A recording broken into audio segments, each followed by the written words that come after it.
Well, hello and welcome to episode 385 of the Plane Talking UK podcast. My name's Neville Bounds and welcome to the show. In this week's show, BA have canned their short-haul operations out of London Gatwick until further notice. Boeing reportedly investigating empty tequila bottles found on a future Air Force One, and a wrong turn took students PA28 into an approach path of a Boeing 737.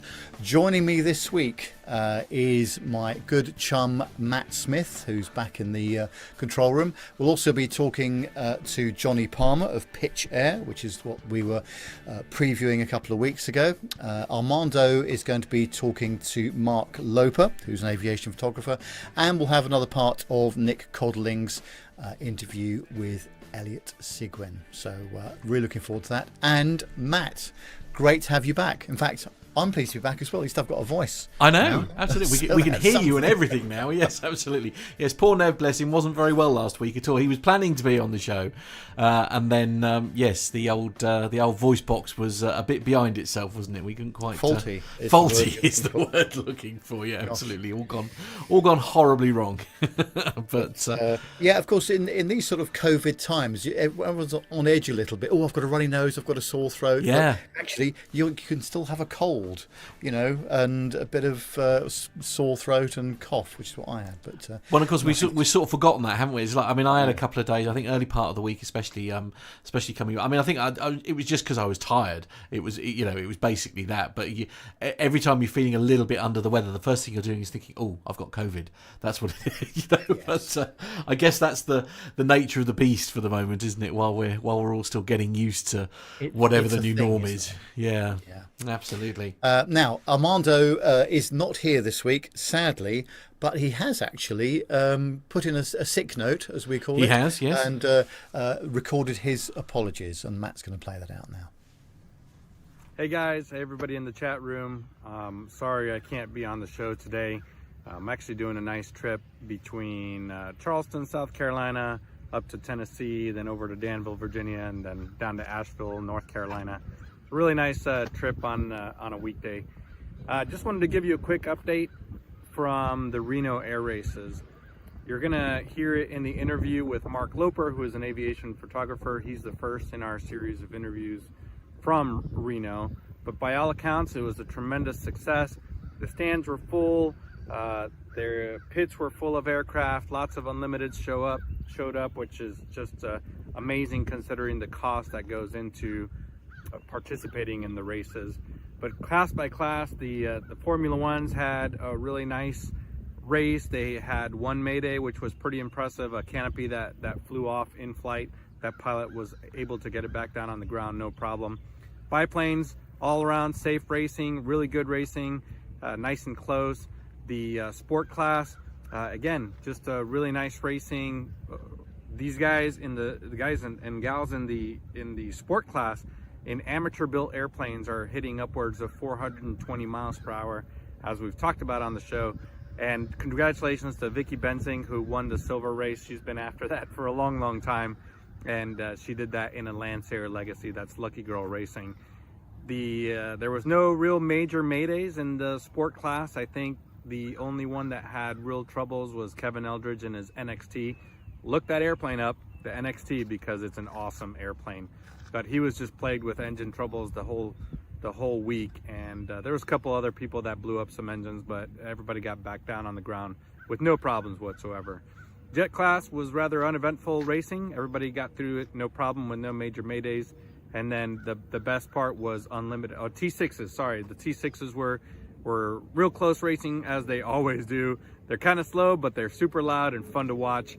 They always put on a good show. And then the unlimiteds, without Striga and Voodoo, which are heavily modified P-51s, that allowed other P-51s to come in and be competitive in this year. So it was actually awesome to see so many polished silver P-51s flying in formation and racing around the course together. Unfortunately, it was Dreadnought, not a P-51, that won the unlimited gold race. Really good race. Miss America was a P-51 that came in second there. So the races were great. The stands were full, like I said. and I'm looking forward to seeing some of the coverage here from NBC Sports or Fox Sports, whoever covers it, and we're going to do some great interviews. So that one's under wraps, and now we're going to press forward and look forward to some other air shows in the meantime while we get ready for Pylon Racing School in June of 2022, which was right around the corner. Again, enjoy these interviews that we're going to do. Sorry we can't be in the show, but we'll see you guys next week. Take care. He always has such great excuses, doesn't he, for not being on the show? He gets the excuses in early, doesn't he? But then he looks the part, doesn't he? And he certainly does. Leather jacket and his back with his name badge and the whole thing there. Honestly. It's almost like I suddenly realised, Nev, I didn't actually send any of that back to you, so you didn't get to hear any of it at all, did you? No, but I'm not a bad lip reader. No, oh good, excellent. That's a result. So yeah, I got at least 50% of that. Excellent. So, yeah, no, really good. So thank you, Armando, for taking the time to send us that in. And as I say, he's not wrong. There's some great videos that he interviews and stuff that he's done, which we can't wait to share with you. So he's been very much, although he's not on the show a lot at the moment, he is doing an awful lot behind the scenes for us, which we're looking forward to sharing with everybody. He is. Now, I should point out that you may have noticed that Carlos is not on the show. Yes, and contrary to what they're saying in the chat room there, no, I don't have a new patio. That was the thing that Nik was saying. Well, he was down at Chelsea Flower Show, wasn't he? So I would imagine he's getting ideas for the garden and decking and all the sort of stuff. Well, and if he hasn't, his lovely wife, who he took to Chelsea Flower, so that was part of their wedding anniversary present to themselves, was to do that, exactly. and they're out to dinner tonight, so lovely. They're really stretching out their anniversary, which is give the lad a night off. Absolutely, I think so. Now, you might be aware that last week there was let's say the production values for the first 25 minutes of the show were not up to their usual standard, and I'm not saying that's because Matt and I weren't on the show, but I think that may have had something to do with it. I think it did, absolutely, I agree. But in fact, it was so bad that Carlos made the decision to gut the whole of the studio, much to Matt's delight, I'm sure. Delight is not the word I would use. Horror is the word I would use. I will say this, though, that the user errors were predominantly due to the fault of Carlos and John. Nothing to do with the equipment. Yeah. However, we have gutted, they have gutted the whole studio, and Matt has been doing a load of testing and rewiring and what have you. And we almost have a brand new setup there, don't we? We do, almost, yeah, absolutely. We've got a couple of new bits. I'll save the guided tour, shall we say, perhaps for one of the Patreon videos after it's all finished, because we've got a couple of other bits of tech that are arriving this week, hopefully, just to sort of nice. Dot the I's and cross the T's, because we've been having a few problems with things like talkback and stuff lately. So while we were doing it, we thought, well, let's get those solved while we're at it. But much has gone on in the studio. Suddenly, the studio seems an awful lot bigger, which is ridiculous, really, because it's the same 4 walls, or 3 walls and a window. But yeah. So looking forward to sharing that. Well, I'll share you some details of the new studio when it's all been finished off. But it's a sort of halfway house. It's serviceable for the purposes of putting out a podcast. Let's put it that way at the moment. Yes, but, I think it's going to be good, isn't it? So absolutely, yeah. Brilliant stuff. Yeah. Well, thanks to everybody who's joined in the live show tonight. And just looking at the chat room, there's the usual suspects in there: Myla, Richard Adams, John Jester, Micah, Masha, Nik Codling, Alex Robinson, Richard Adams. Who else have we got in there? Stewie Thomas, Sam Watson. Hello, Sam. Captain Cruz. And Shuttlepod 1. Those are the ones I can see immediately. So thanks everybody for joining tonight. Really appreciate it.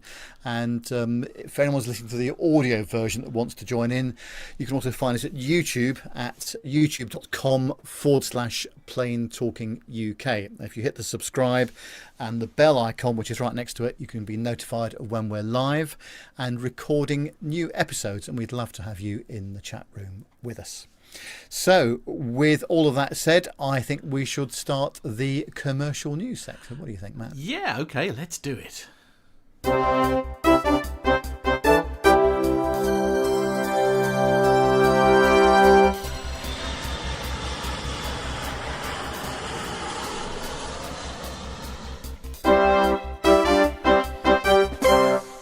Well, lots of exciting things happening, or perhaps not happening, down at Gatwick Airport at the moment.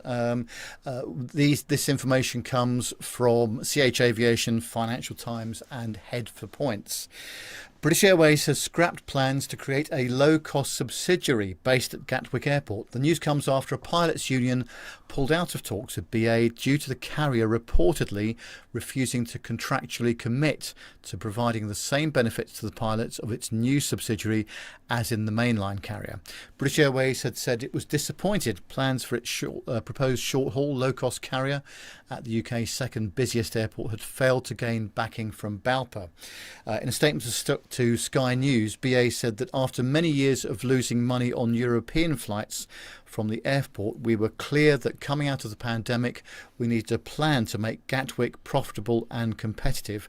With regret, we will now suspend our short-haul operations at Gatwick, with the exception of a small number of domestic services connecting to our long-haul operation, and will pursue alternative uses for the London Gatwick short-haul slots. According to a letter circulated by BALPA last week, which was seen by headforpoints.com, BALPA wanted Gatwick pilots to automatically receive any pay increase or other benefits negotiated by Heathrow crew.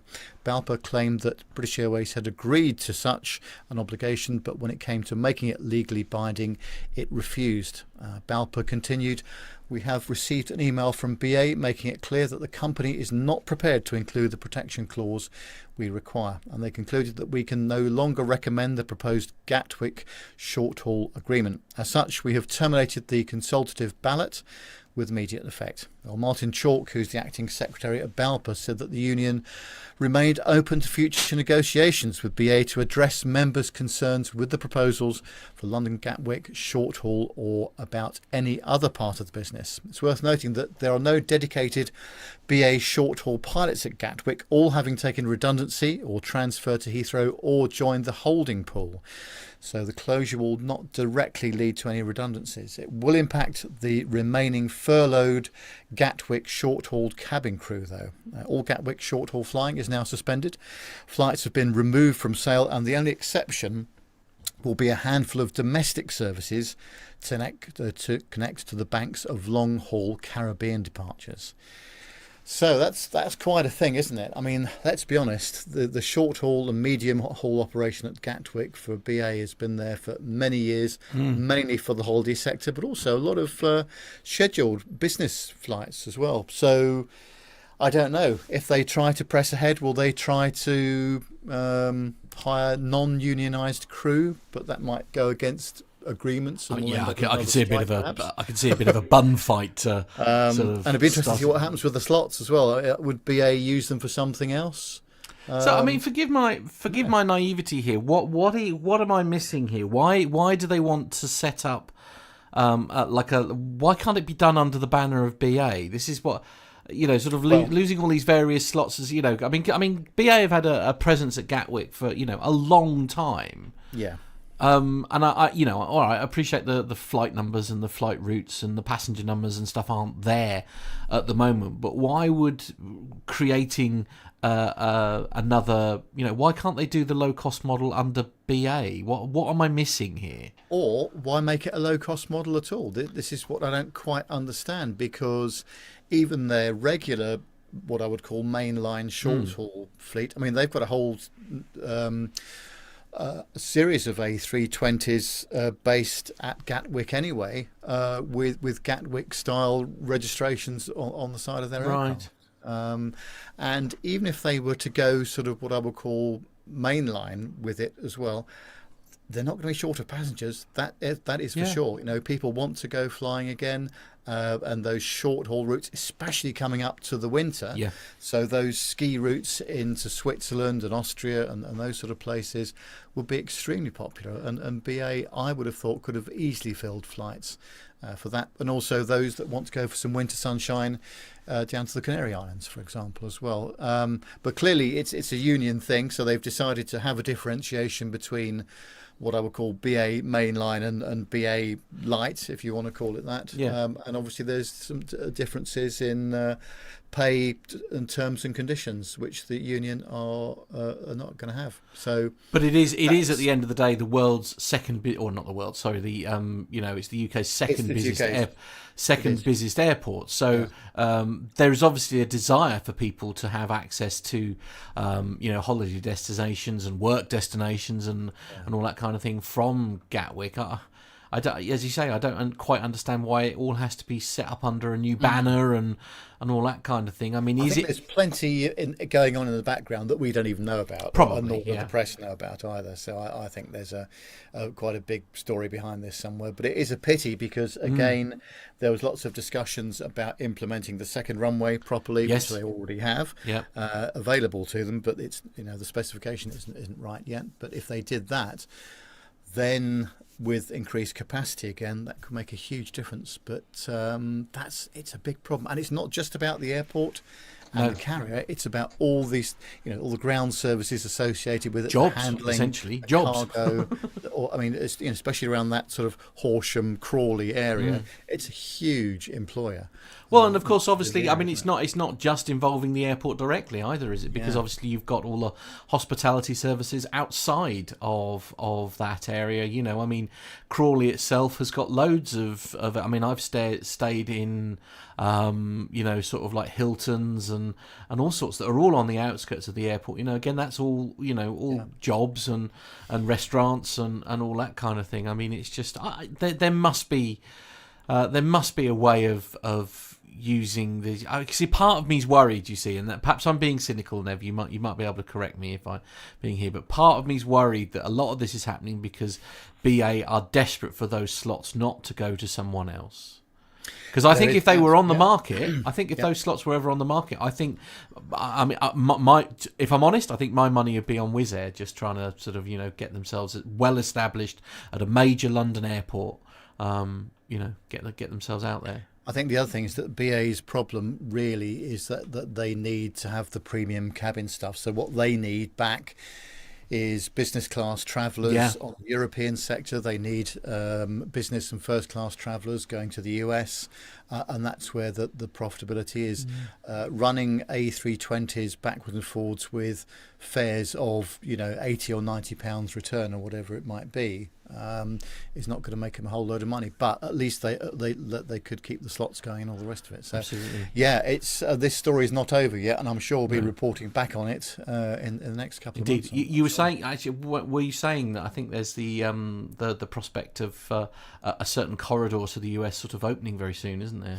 Yeah, I mean, from start of November, they're talking about the US are talking about allowing us Brits back in again, and folks from the European Union as well, which would be great. And again, that North Atlantic,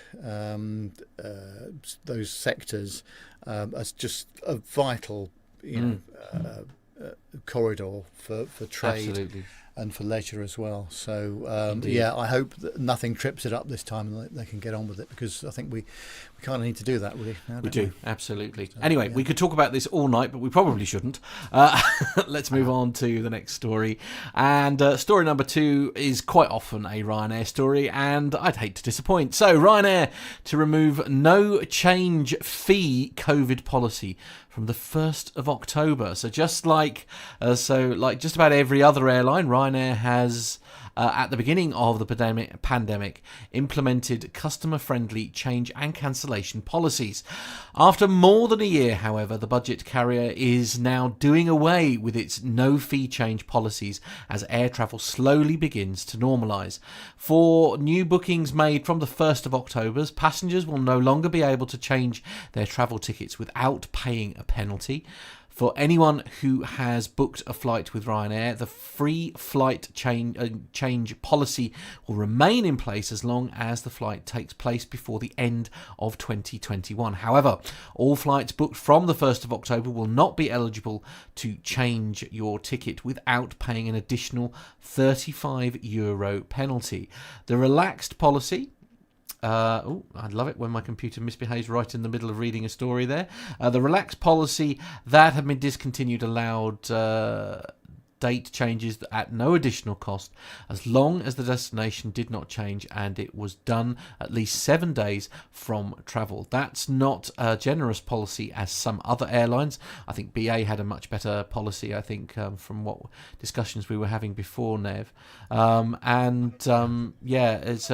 didn't offer refunds as other carriers did, but it is still helpful to customers who may have had to change their itinerary due to circumstances beyond their control. While it's not that surprising that Ryanair would do away with it, it's still disappointing to see the policy go away just because of the flexibility it offered travellers, especially at a time when travel restrictions are still so volatile.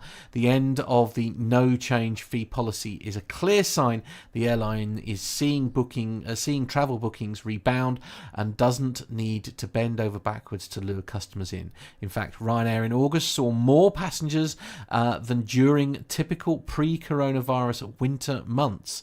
That is at least something to be positive about.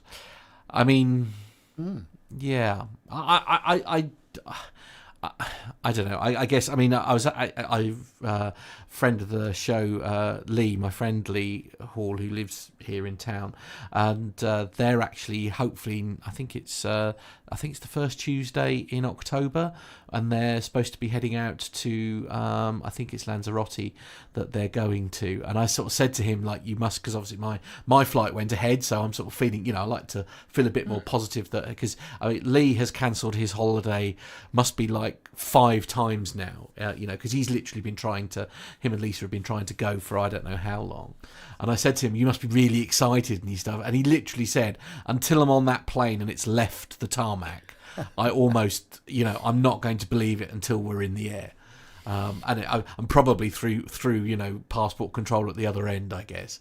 But I mean, I don't think I'm the only one who feels like that, though. I think, I agree. I mean, there's a lot of things. I mean, you guys made the decision to pull the Malta thing quite early on.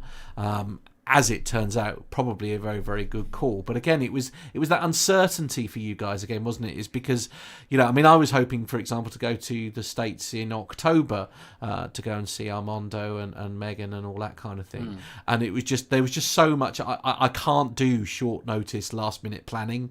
I'm not as good as you lot at coping with it all. And it's I don't know, is this what, I guess the question I'm asking is this a bit short-sighted by Ryanair in a time where we're not out of the woods yet, is what I'm getting at?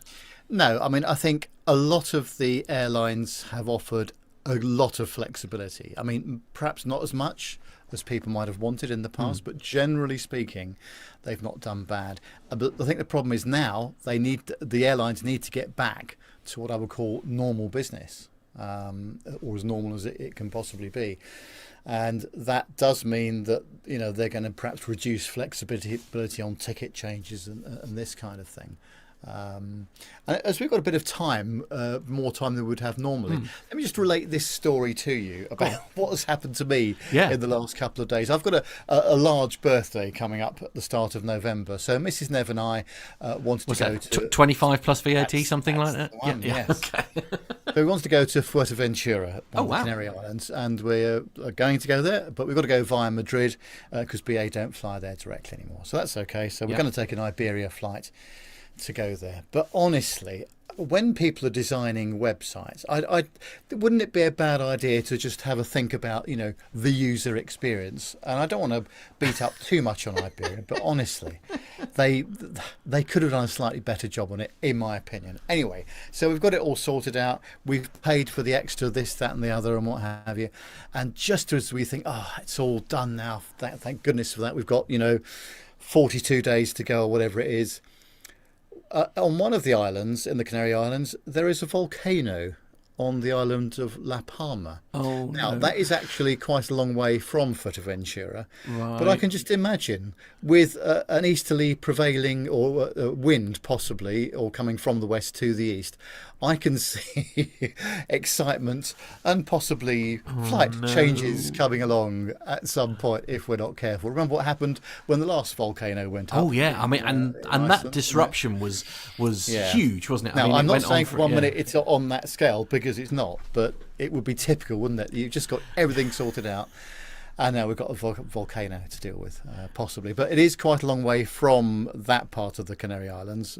But nonetheless, the winds blowing across there are significant. So we'll have to see what happens. But yeah, indeed. Typical, isn't it? Actually, Neil Lamworn in the chat room here, he's just a little message. Says the other way of looking at it, Nev, is that they've built up a lot of goodwill changing restrictive business practices. They could now continue to act like decent companies, and maybe we've got some. Maybe I don't know. No, I think that's a fair point, Neil. Actually, yeah, and you could say that they've had it good for a very long time, and obviously without passengers flying, the operation doesn't work at all. They need us as much as we need them. So, but I think there's going to be a lot of posturing and positioning going on in the next few months as well, don't you? Indeed. With this sort of thing. So anyway, he's also said positive. It's a positive / refreshing change from COVID. Of course, talking about volcanoes again. Back in that is true. Yes, we have not mentioned COVID once in the first 26 minutes of the show, or Brexit. I don't Sorry, no.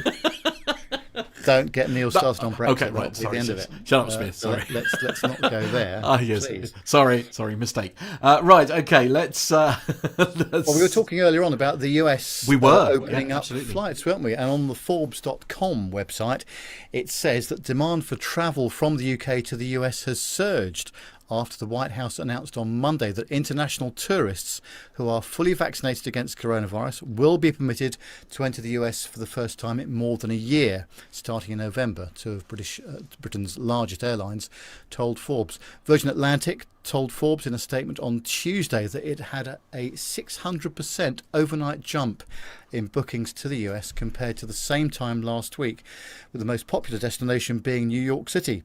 Flight bookings to popular vacation spots with warm weather have also surged. Virgin Atlantic said, with flights to Orlando up 11-fold, Miami up 9-fold, and Las Vegas up 8-fold. British Airways told Forbes in a statement that searches on its website for flights and holiday packages for US destinations had jumped significantly, with searches up 2,000% for Thanksgiving dates compared to the same period last week, and a 900% jump for dates around Christmas. Interest in travel to the US has also increased in Europe, with German carrier Lufthansa saying its bookings to the US had jumped 40% since the announcement. Before the coronavirus pandemic battered the travel industry at the start of 2019, New York to London was the most profitable air route in the world, with British Airways earning almost $1.2 billion in 2018 from its popular New York JFK and London Heathrow flights, making it the first billion-dollar flight route, according to a study from OAG, a UK-based global travel data provider. International tourists will be able to enter the US for the first time in 18 months, starting in November, if they show proof of vaccination along with a negative COVID-19 test taken within 3 days of the US-bound flight, the White House said on Monday. So, finally, we can get back there by the looks of things. And although there was some discussion about whether they're going to accept the AstraZeneca vaccine or not, I think they probably have to, really. I think if they start making differentiation there, that's going to be a problem. But all being well, I think we're okay, not quite back to normal, but better than it was. Absolutely, and as I say, the sooner that, as you say, I mean that's a very profitable route, isn't it? However you dress that, the London to New York route, that's a lot of money, isn't it? For one route and stuff. And is that the route that's the Concorde route, wasn't it? As well. Yes, JFK. Yep, very much so. Except they did it in 3 hours and 10 minutes, and it still takes 7 or 8 hours. Right, yes, indeed. But there you go. Somehow we've gone backwards, not forwards. But then the flight cost was slightly different as well. Yes, there is that. There is absolutely that. Actually, going back to what we were talking about earlier, Nik Codling has suggested that if we mention the 737 MAX, we can officially call bingo and house. We can. Absolutely. Yeah. We've got a full set. Absolutely. Yeah, no, watch this space. Who knows? There might be talk of a MAX later on. But there we go. Excellent. So next story is with you, Matt. Right, yes, okay. So we are. Do you know, sometimes this will teach me for not reading these in advance right here, because it clearly John has thrown me under a bus on this one, because although John's not here, he did do all the show prep for me and Nev today. The headline is Northern Pacific chooses 757s for new Trans-Pan-Pacific services. Easy for me to say, apparently. What do you mean nice? That's not the answer I was hoping for.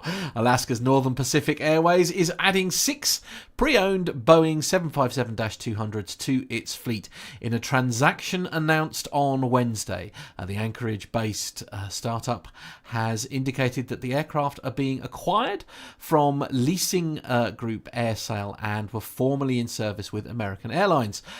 So there's a strong possibility that Nev or I have probably been on one of those then.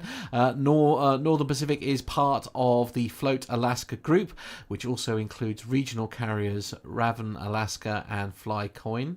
The company says it is looking to source other aircraft as it prepares to launch Trans-Pacific services to Asia from various US cities via Anchorage. The 757-200 is powered by a pair of Rolls-Royce RB211 engines and can carry 200 passengers on sectors of up to 3,915 nautical miles. Northern Pacific said it chose the single-aisle model because it is less costly to operate than wide-body airliners and has a greater range than similarly sized models. Before the first of the 6 Boeing aircraft are delivered, they will undergo a sea-level maintenance check by Certified Aviation Services in California. The airline expects to launch services in 2022. So Alaska's Northern Pacific is a new airline then, by the sound of it. Yes. So are we going to get you on one of those, do you think? One of your favourites? That silence tells me all I need to know. Nervous silence is all you need to know, absolutely. Now, Neil Lambourne does say in the chat room that it's the best aircraft in history, and I have to say that for those short-haul sectors, or even actually the slightly longer haul, I've certainly been on a 757 to Stockholm, Arlanda, before, from Heathrow, and very nice indeed, just the job. But going across the pond, not. I mean, it was a United flight that I did it with, and there was nothing wrong with the aircraft. No, Neil has also said, I vote the 757-200 for the PT UK 400th show party plane. Over my dead body is what which I dare say can be arranged. So there we are. I don't know what to say to that. Never mind. Okay. Well, now, not much more. Yeah, go on. Well, no, you said that we could play aviation bingo. Oh, can we? Guess what the next story is about? Oh, brilliant. Yes, this is great news. Lovely. Okay, first one to shout house. What do they win? A mug, I think. Go on. First one to shout house wins a mug. Go. Right. So this is all about the 737 MAX, but a slightly different slant on it to the normal stuff that we hear. It's on the seattletimes.com. Under the business section, and it says that federal prosecutors plan to criminally indict Mark Faulkner, the former Boeing 737 chief technical pilot, who is alleged to have deceived aviation regulators and airlines about a critical new flight control system on the 737 MAX, the Wall Street Journal reported on Friday. In a deferred prosecution agreement with the government in January, Boeing acknowledged fraud and criminal misconduct during the certification of the MAX. The agreement called out Faulkner and his deputy as being involved, though it was highly criticised. That doesn't actually make sense, though it was highly criticised as it exonerated Boeing's senior management by specifically stating that they had not facilitated the misconduct. Faulkner left Boeing to fly for Southwest Airlines in 2018, 3 months before the first MAX crash of Ryanair JT610. He did not cooperate with the Department of Justice investigation into the jet certification and invoked the Fifth Amendment to avoid turning over documents when subpoenaed by federal prosecutors. He left Southwest a year ago and could not be reached for comment. Faulkner's attorney did not return calls on Friday, and Boeing also declined to comment.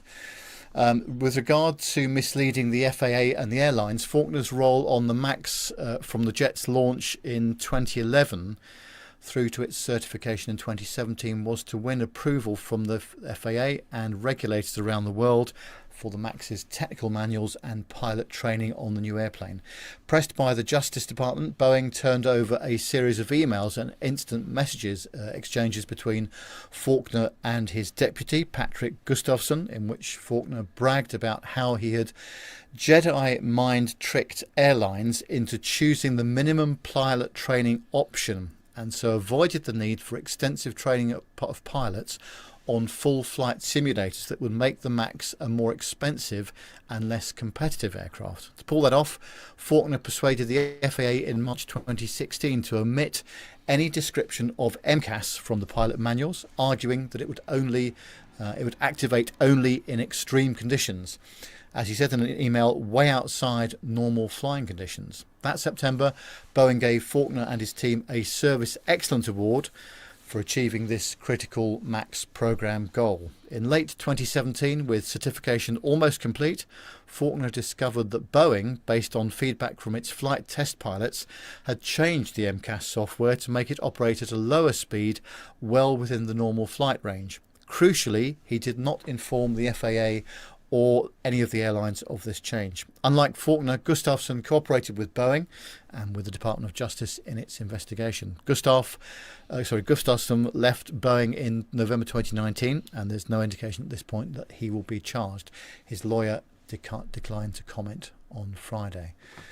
Gosh, the story just goes on, doesn't it?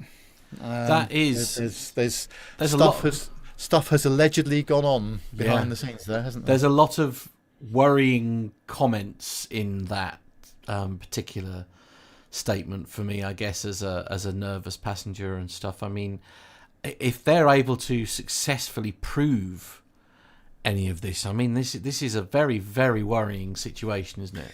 Yeah, and I think this is, I mean, I'm sure this is going to attract some comment in the chat room, but of course in the US, the FAA is not only the safety regulator, but it's the promoter of aviation as well. And that differs considerably from, at least here in the UK, where we have the CAA, who is the overall regulator, and the AAIB, who are the accident investigators.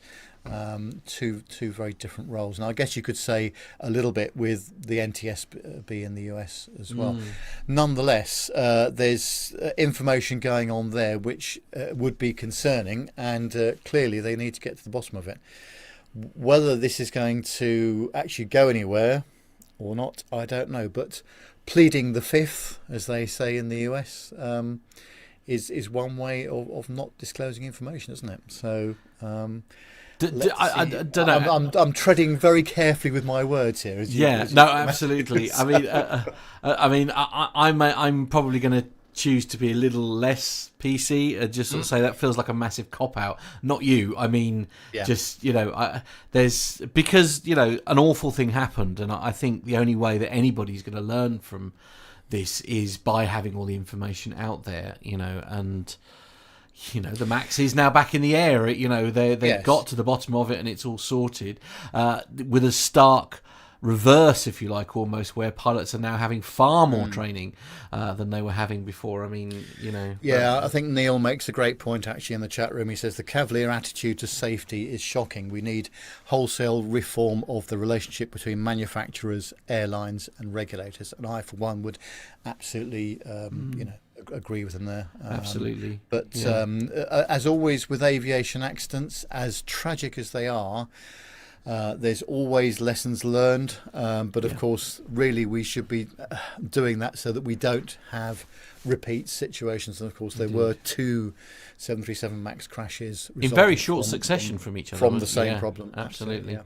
Yeah, not ideal. A couple of things I just want to mention in the chat room. Just going back to what we were talking about earlier, actually, with the 757. And I'm going to say this because I know we don't like to go back once we've moved on. But Micah puts forward a very, very good point here. He says, Matt, think about it. I think the discomfort that you... Let me pop it up on screen while we're doing this. So, Matt, think about it. I think the discomfort you feel about the 757 is more that you were flying it while ill, in a highly anxious state, flying alone across the pond. And actually, that's something that I hadn't really sort of taken into consideration. It was probably the first. I mean, I'd done a test flight with Owen, hadn't I? Where I'd gone over to went down to Toulouse. I went over to Toulouse and all that kind of thing. Had a lovely time, especially sort of going. It's always nice to go with your best mate somewhere, isn't it? And it's. I hadn't really thought of that. I mean, I knew I was going to be anxious and stuff, but I hadn't really factored in the flying alone bit. I hadn't really taken that into consideration. I mean, you're a regular flyer, aren't you, Nev? I mean, do you feel differently travelling alone? I mean, or do you prefer it? Actually, don't tell Mrs. Nev this, but I do prefer travelling alone. Because I've got my own space, my own situation, and all the rest of it. Now, I travel with my work colleagues occasionally. Yeah. In fact, I'm doing that to Dublin on Tuesday of next week, and that will be interesting to see how that is. But of course, time does pass a lot quicker when you're talking to your chums or your work colleagues, don't they? Yeah. So, but personally speaking, I quite like flying alone, having my own space and my own, personal experience. But that's not the same for everybody. I realise that. I mean, and normally I'm the same. I mean, I love going, like, if I'm driving anywhere, for example, I actually enjoy travelling alone. You can take your breaks when you want to, or not to. I mean, that's the thing. That's one of the things. It's like you haven't got to worry about the well-being of someone else if you're travelling alone. But perhaps in hindsight, travelling alone when it was my first major trip like that, perhaps that's something that have possibly been what exacerbated. I would say that was in hindsight factor. Thinking about it after the event, very much so. Yeah, indeed. Oh, and the winner of the mug, by the way, the first person to shout bingo in the chat room was Captain Cruz. So, Captain Cruz, if you can send your address, please, to the studio number, which is +44 757 2249 If you can do that via WhatsApp, I'd be eternally grateful. +44 757 2249 If you get your address to me, I will make sure that your bingo prize is sent out to you as soon as possible. Neil, actually going back to what we were talking about here, saying that my ex is a nervous flyer, Matt. She's always better with me. She hates the go round in the fog. I love it, but I can calm her down. That's a very good point. That is a very good point. Sad news from Mila. She's now having to leave us early in proceedings. She's had a long week of flying. Look at that. Yeah. Oh, good. Well, it's 8:45 in her world, isn't it? So that's true. So it's a little bit. Time for bed. Yeah, I'll give her that.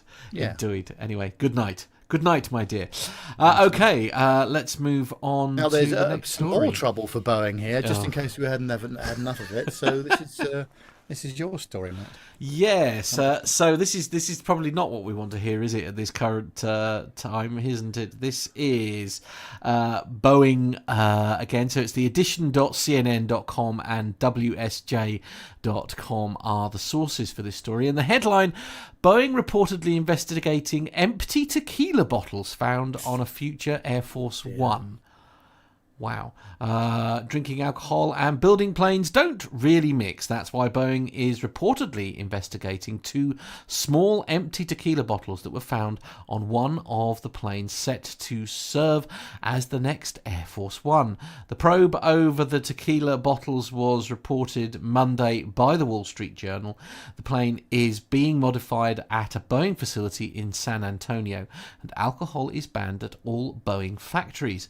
Boeing would not confirm or deny the reports, saying simply, "This is a personnel matter, and for contractual reasons we are unable to comment further."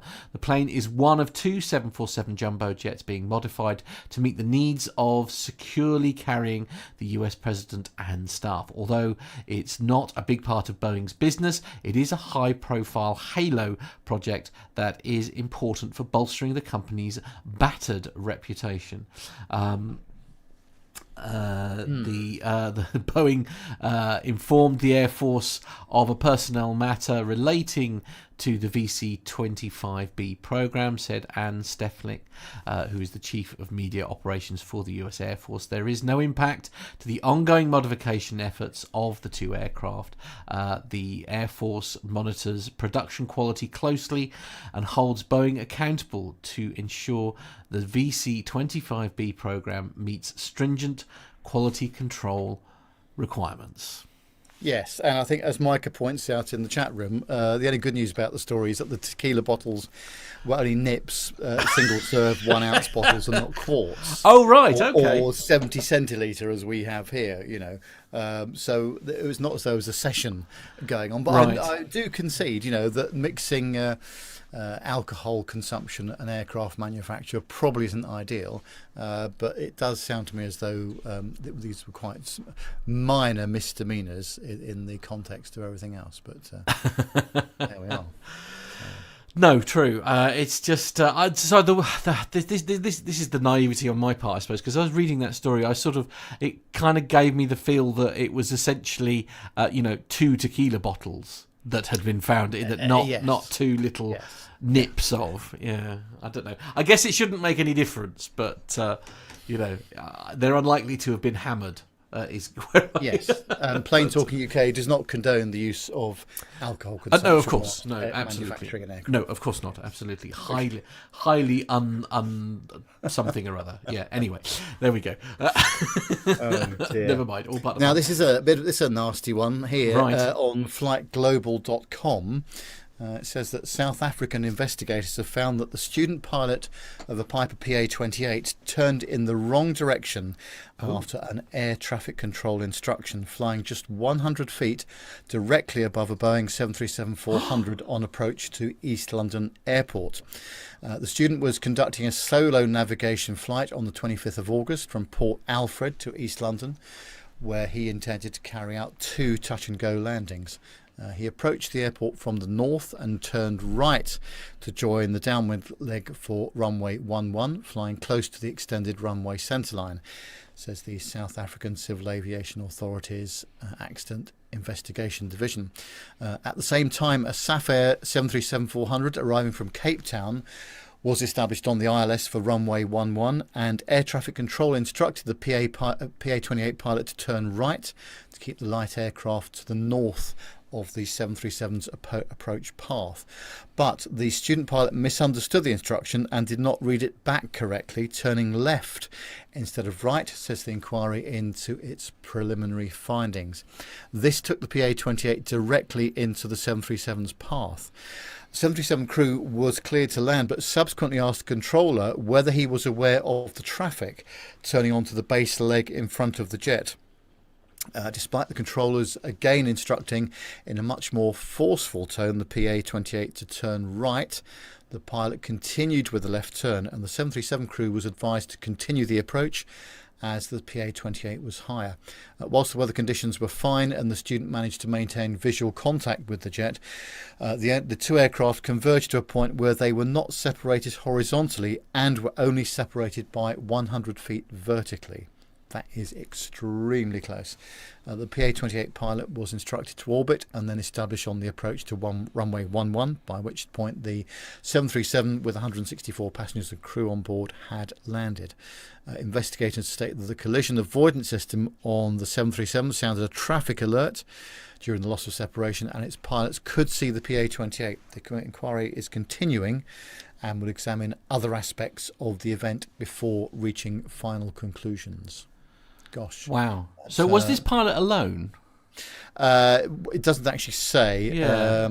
Although actually, it says he was a student pilot. So when he was a student pilot, Solo navigation flight. Yeah, so the Yes, student was conducting a solo navigation flight. Yeah. Yes, yeah. That's right. Because a small element of me was like, but I'm surprised that somebody didn't like double check with. Do you know what I mean? It's. I guess you're just limited when the majority of the communication on the ground, I suppose, is by radio and sight. Yeah, and I think the other thing is when you've got an airport like that where you're mixing what I would call general aviation aircraft and commercial flights, you've just got to be really keeping a good lookout. On the money. Luckily, there was visual conditions available, so the 737 could see the other aircraft, but nonetheless, that was very close indeed. Yeah, too close for comfort, I think, is the way to end that story. So we'll move on to the next one now, and so this was taken from various sources, written for us by John, gov.uk, publicapps.caa.co.uk, assets.publishing.service.gov.uk, lots of government websites basically, and the headline is General Aviation Gets Post-Brexit Boost from planned reforms, including on pilot licences.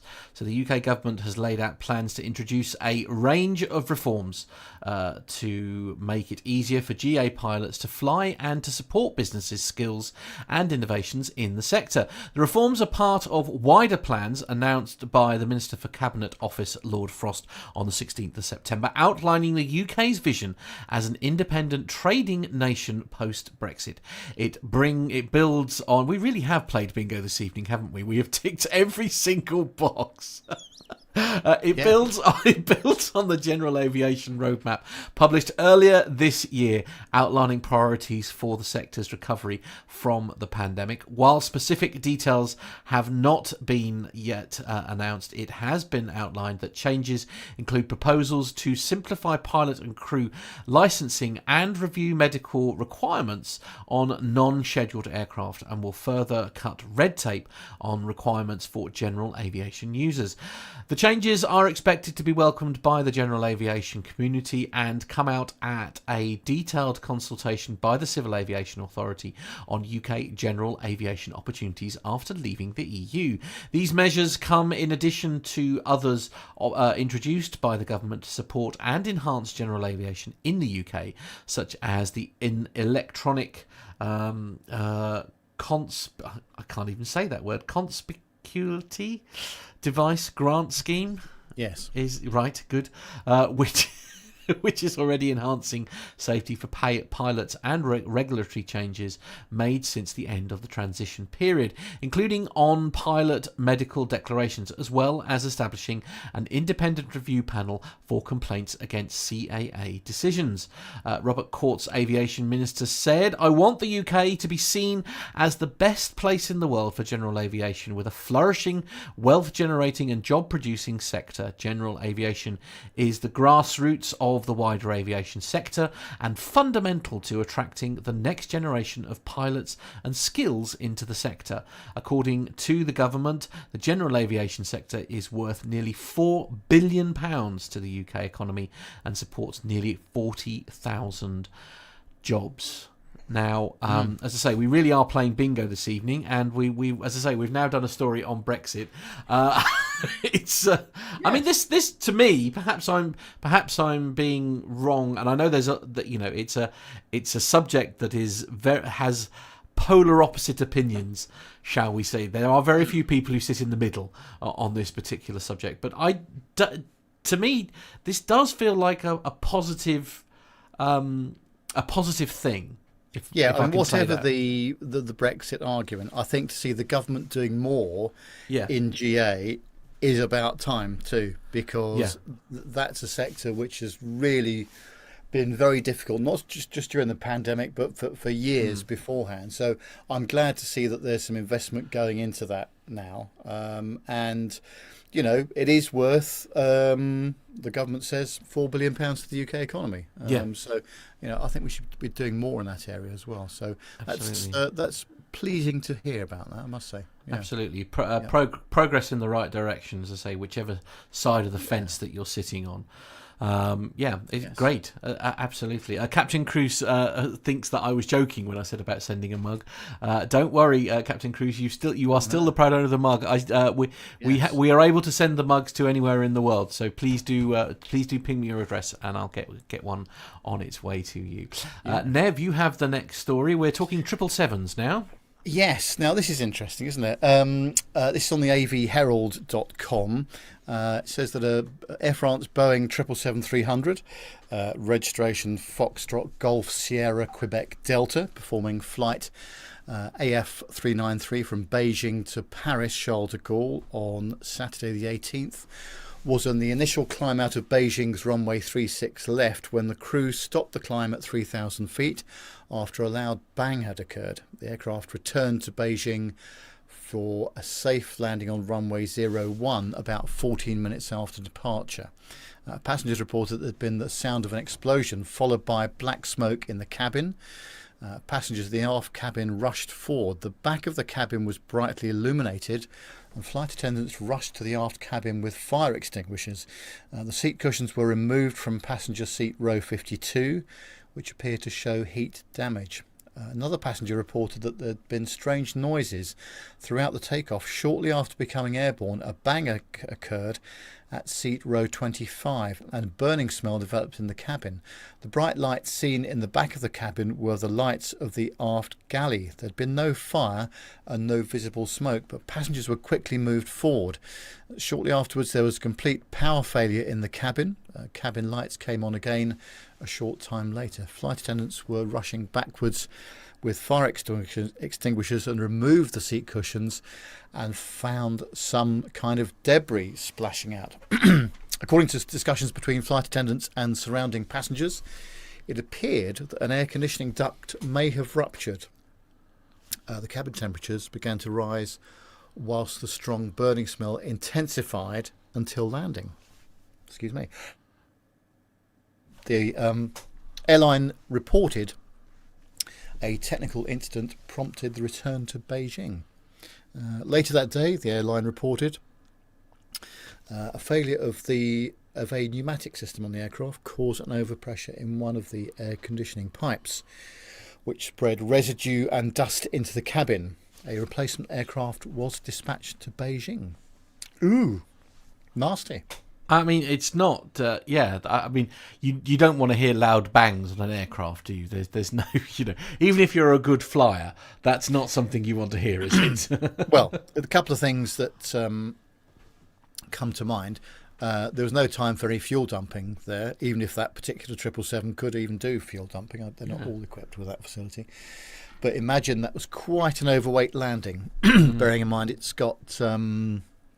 how many passengers? It doesn't say, does it? But a full fuel load to go from Beijing to Paris is quite significant. So doing an overweight landing there, but it does sound as though the cabin crew were really, at the top of their game, and they extinguished it very quickly. But there's quite a lot of technical detail to do with this, but we're probably going to get into areas that neither of us are experienced in. Really. No, but, No, I mean one of the things that I think worth mentioning here also, I feel the website AV Herald is a great website, as we all know, and one thing that I'm just going to put out there, I'm not saying that this is true or not, but loads of people in the comments section were saying that this wasn't an air conditioning pipe, as mentioned by the airline. Part of the reason for this might be airlines that run at floor level, for example. They're normally not there, basically. So, I mean, who knows is the short answer to that. Yeah, I mean, it's just not good. I mean, can I also just say, actually, well done to the cabin crew, because I can only imagine the panic that must have been done. And one of the things that's interesting, again, from reading all the various comments and the passenger accounts of the event, they are so wildly different. to everybody else, as I say. And I just want to say, that I mean, I've said this loads of times before, but the pilots and the cabin crew, for reasons best only known to the industry and us, I guess, are so much the unsung heroes in these scenarios, aren't they? Really, I mean, that must have been so. I mean, the atmosphere on that aircraft must have been beyond horrendous. Yeah, indeed. And but no, cabin crew trained to do exactly the right thing, and the flight crew got it back down on the ground fairly sharpish, which was good to hear. So, absolutely. That's what they do, isn't it? Indeed, and do very, very well and competently all the time. It's as I say, it's I think they should make I think they should make somebody who's has the audacity to argue with a member of cabin crew. And I did experience it on my little flight, because obviously you're supposed to wear masks, and there was one person who got really snotty with the cabin crew because he was wearing his mask here. And like, if you got it under your nose, you might as well not wear it at all. Do you know what I mean? Because that's the whole point. Is it needs to cover. There's a reason why your COVID test takes place in your nose. That's all I'm saying. Yeah. It's the reason why it's not like a breath sample or something. Why like can't that. people play nicely? I know. Just help the cabin crew out. Indeed, absolutely, especially in these times. Do you know what I mean? When things are a bit strange and all that kind of thing. But I guess, we've gone over this subject several times before. As I say, I doff my cap to the cabin crew, as I always do in these situations. Now, I've been given this story, but are you able to read it, Nev? Because I've got a little video that I want to play while you're talking it. Are you going to be able to cope? Because bless it, Nev is being very, very modest here, but he's actually not very well, and he's been struggling all day. The voice is a bit faulty still. But, absolutely. If you bear with me. But, yes, of course. This is an interesting application. On globetrender.com and on one of their YouTube sites, it says that Emirates launches first airline VR app in Oculus store. Well, described as an industry first, Emirates' new VR app for the Oculus headset provides accurate life-size and interactive cabin interior experiences on board Emirates' flagship A380 aircraft and Boeing 777-300ER Game-Changer plane. Created in partnership with technology company Renaissance, Emirates customers can navigate economy, business and first-class cabins, explore their seats and even the famous shower spa on the A380 using navigational hotspots. Users can pick up items from the lounge, turn on the shower in the shower spa and close the private suite doors behind them. They can even go into the cockpit. Emirates is working on an updated version featuring its premium economy cabin and latest A380 aircraft interiors. Well, to help prepare for a flight, users can look at their seats before checking in online with a 3D seat map. The tool allows people to navigate from one seat to another and even allows them to book their preferred seats from within the 3D environment. Users can also enjoy hands-free cabin navigation and seat selection by using any VR headset like Google Cardboard. This award-winning technology is compatible with all devices without the need for external applications or plugins. And in the future, Emirates plans to offer customers the ability to explore destinations, select a cabin and book and pay for their Emirates flight from within Emirates Oculus VR app. Boutros, who is Emirates' divisional senior vice president of corporate communications, marketing and brand. That's got to be a heck of a business card he's got, isn't it? He says Emirates aims to provide innovative and outstanding customer experiences, whether on board, on the ground or in the digital space. It is particularly relevant right now as many people have not travelled for a while due to the pandemic and are seeking inspiration and researching and rediscovering their flight options. The app's available via the Emirates app as well as the Oculus Store for Oculus Rift users. Gosh. Now, if I'm honest with you, this this Oculus headset. Now, I don't have the Oculus headset. Again, for a Christmas present yonks ago, I think Owen got me, actually. I have got one where you can put your phone in the thing, and that works really well. I've watched loads of 3D films, actually, believe it or not, with that, with huge success, with my little earbuds in and that. Now, the only way... Matt Smith has just joined us in the chat room. There's more than one of us? Oh, wow. My goodness. Wow. Hi, Matt Smith. We need more details about you immediately. So, yeah. Now, if I'm honest with you, an Oculus headset or a Google headset, whatever, is the only way that I'm ever going to be able to experience the full sort of first class sort of thing.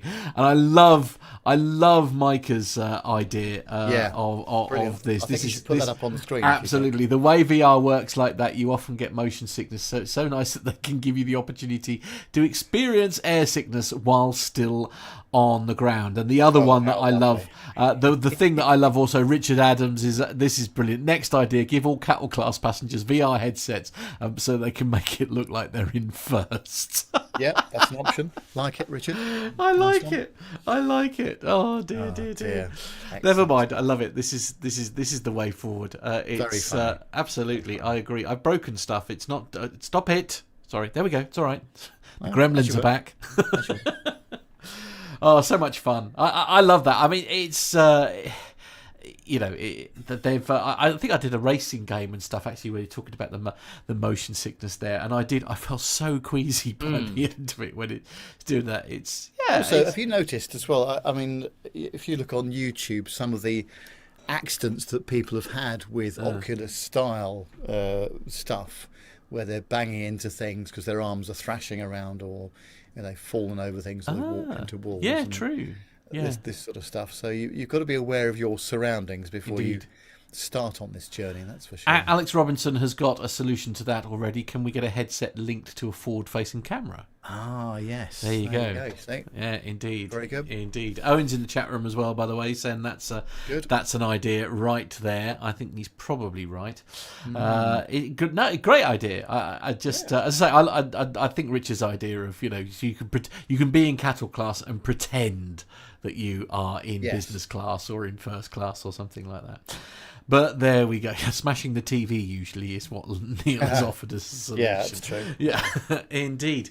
Well, I believe that's where we bring the commercial segment to a close, Sir Nev. We do, yes. And coming up next, I'm really looking forward to this. I had the pleasure of interviewing the founder and managing director of Pytch, just outside Bristol, a fellow called Johnny Palmer. Now, you've seen the preambles that we've done of the 727 that he's got in his car park, and this is going to be a two-part series, this one. So I've spent the week editing it, but it's a great insight as to how you use a now unused aircraft for flying, but you can use it for other things as well. So let's have a look. Well, Johnny, thanks ever so much for coming to talk to us today. Really nice to see you. Welcome on board Pytch Air. Tell us about Pytch, first of all. Sure. So Pytch is a communications business. We create experiences and share messages. Originally, that was done with live events, but then we realized that our real purpose was to create experiences and share messages. And we realized we can do that through content, through digital experiences, and in-person live events as well. And what about the live events business? How's that been since the pandemic? It was illegalized. We had an industry that was basically made illegal overnight back in March 2020. Yeah. So we then used our resources, which is AV and production equipment, to do other things like broadcasting and content creation. So we've now broadened our gamut of what we do as a business. And have your clients really embraced the virtual event stuff now? Some have, some haven't. So some have really got on board and they've been amazing. Other ones have sort of, sat and waited until in-person comes back. And other clients have come out of the woodwork and joined us, and now they're part of our mission and vision to democratize knowledge sharing online, which has been really exciting. This is fantastic stuff. Well, here we are sitting on board a 727. How on earth has this ended up in your car park? Geez, which part of the story? So it's a 727-100, and it was at Kemble Airfield without any wings or tails or engines, and through a very long story and sequence of events, it ended up here on top of these shipping containers at Pytch HQ. And how did you get it from Kemble to here? So on a truck is a simple question. The more complex one is the aircraft had to be put on chocks, the stub wings cut off and then dropped onto the back of a lorry, strapped down. That's a whole other challenge. And then moved here by motorway with a police escort and then big cranes, really big cranes that sunk the tarmac they were on to move the thing into position. I'm just thinking about the logistics for this. It's horrific, isn't it? I mean, you wouldn't do this normally, but what a great challenge. And how were you able to liaise with the police, for example, to get it here? Well, there's a great guy called Steve Cook from Cook Transport, awesome guy. He is the master of moving aircraft. He's moved 747s around somehow by road in sections. So he deals with the police escorts and got them through the two different constabularies of, I think it was Baines and Avon and Somerset or whatever. Yeah, so I had to deal with them and all the overlaps that go with it. Absolute chaos, total chaos. And of course, getting it here is one thing, but then there's fitting it out to the way that you want to use it. I mean, how challenging was that? Yeah, so the most interesting bit to me was getting it from being an old husk of a fuselage with some electrics of dubious quality and making it so that we now have air conditioning, lighting, data, and lots of systems, toilets that are working. That's been loads of fun. So I've had to learn DIY skills, aviation engineering skills to a pretty basic level. I mean, if this thing flew, you wouldn't want me anywhere near it with my set of side cutters. So that's been really fun. Just learning, tinkering, a few facefuls of sparks, a couple of zaps, but it's been really good fun. I mean, aviation electrics are not straightforward, especially on a vintage aircraft like this. They're normally at sort of, 115 volts, 400 hertz or something like that. How nerdy is your audience? Reasonably nerdy. Good, fine. So quite a few. We've got 110 volts, 60 hertz. We've got 240 volts, 50 hertz. We've got 28 volts DC, not 24 volts. No idea why. 28 volts DC. Then the big one, the 400 hertz, 100 volts, which was the most problematic one. 4 separate power supplies. Wow. Yes, with inverters and transformers, up and down and across. It's not like there's a standard bus bar of power. Oh no, that would be way too simple. It just is all over the place. And mapping that out has been interesting. I bet. How did you realise what that challenge was until you really got into it? No, I met a few of the guys who'd done fit outs for aircraft and museums, and they said, look, you need to gut the whole lot and start from scratch. And I'm like, no, I want to make this a restoration project. The wife was like, try and keep it original as much as you can. So only replace if we have to. So I tried to use everything that's already in here. And what that's turned out to be is most of it, actually. The wiring quality is exquisite, like the quality of termination and looming is fantastic. So what I've tried to do is tap into the system as close to the original power supply as possible and energize systems as they would have been when it was up in the air. Amazing. Yeah. Now, just going back to when the aircraft was manufactured, who did it first fly for? So 1968, Japan Airlines. There's a 727-46 was the model number, so a 100 series. And then it got converted in 1981 to a private jet, we think for a Saudi prince. Then a few other dubious characters throughout the here. Sorry, Lars or Mark, I'm not referring to you, by the way, in case you're watching. And there are a few gaps in its history, and we don't know who owned it or who flew it. Interesting. And in terms of the way it's presented now, I mean, you can't miss it as you drive past the end of the road. My sat nav didn't quite take me to the right place. Needn't have bothered me because the 727 was sticking out the front there. It's a great icon, isn't it? Well, I just say to people, just drive past, look for the aeroplane. It's the white one. Yeah. I think that's funny. Exactly right. And in terms of actually acquiring the aircraft from Kemble, what's the process involved in that? Well, there isn't a process. That's the first point. I just heard that there was a place where there was a bit of an aircraft graveyard, which we're not allowed to call it that because it's Cotswolds Airport. It's not an aircraft graveyard. Very important, Suzanne. So I heard they were there, so I phoned up the guy, said, hey, can I come have a look? And a guy called Mark, lovely chap, I hope you interview him one day, he was like, sure, come down, have a look. He was really patient, really kind with me and my friends, probably rolling his eyes a bit, thinking of the tyre kicker, showed us around, and I met this magnificent beast of a thing, and I thought, gotta have it. But I thought, he's probably sick and tired of people coming around looking at aeroplanes and nothing ever happens. So I went away and got planning commission for it, and then went back to Mark with my planning commission, and we had a grown-up chat about the acquisition of the aircraft, and that was good. And Mark's a top bloke. I enjoy our chats. We talk about airplanes quite a lot. Nice. Yeah. And what are you going to use it for now it's here? Parties, meetings, looking at, just playing with things. Flicking the buttons in the cockpit, that's my favourite. Yeah, absolutely. And what about your clients? I mean, what's their reaction to it? They like it's just fun. I feel in a way, putting the sort of business hat on, is that it's a good representation of our values. It's experimental, it's energetic, it's disruptive, it's quite creative in a weird kind of way as well, and it's all about learning and having new experiences. So in a way, I actually think it reflects the values of our company in quite a positive, albeit slightly abstract way.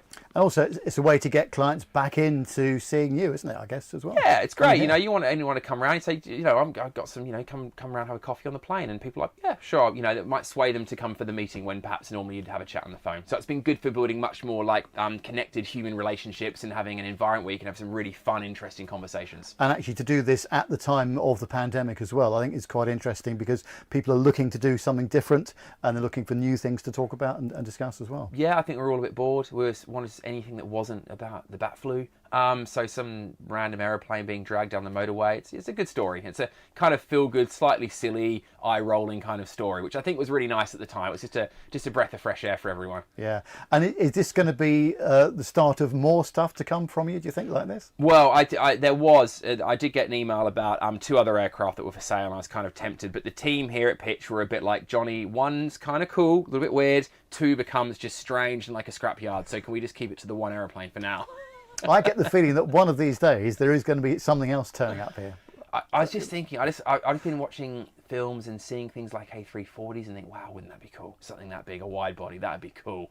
And that's a whole other engineering challenge. Oh yeah, absolutely. I mean, there'd be no room in the car park or for set building or anything, will there? At that point, you know. As we say in commercial property, you know, the ground costs money, that doesn't. You know, air's free, so you can just go up.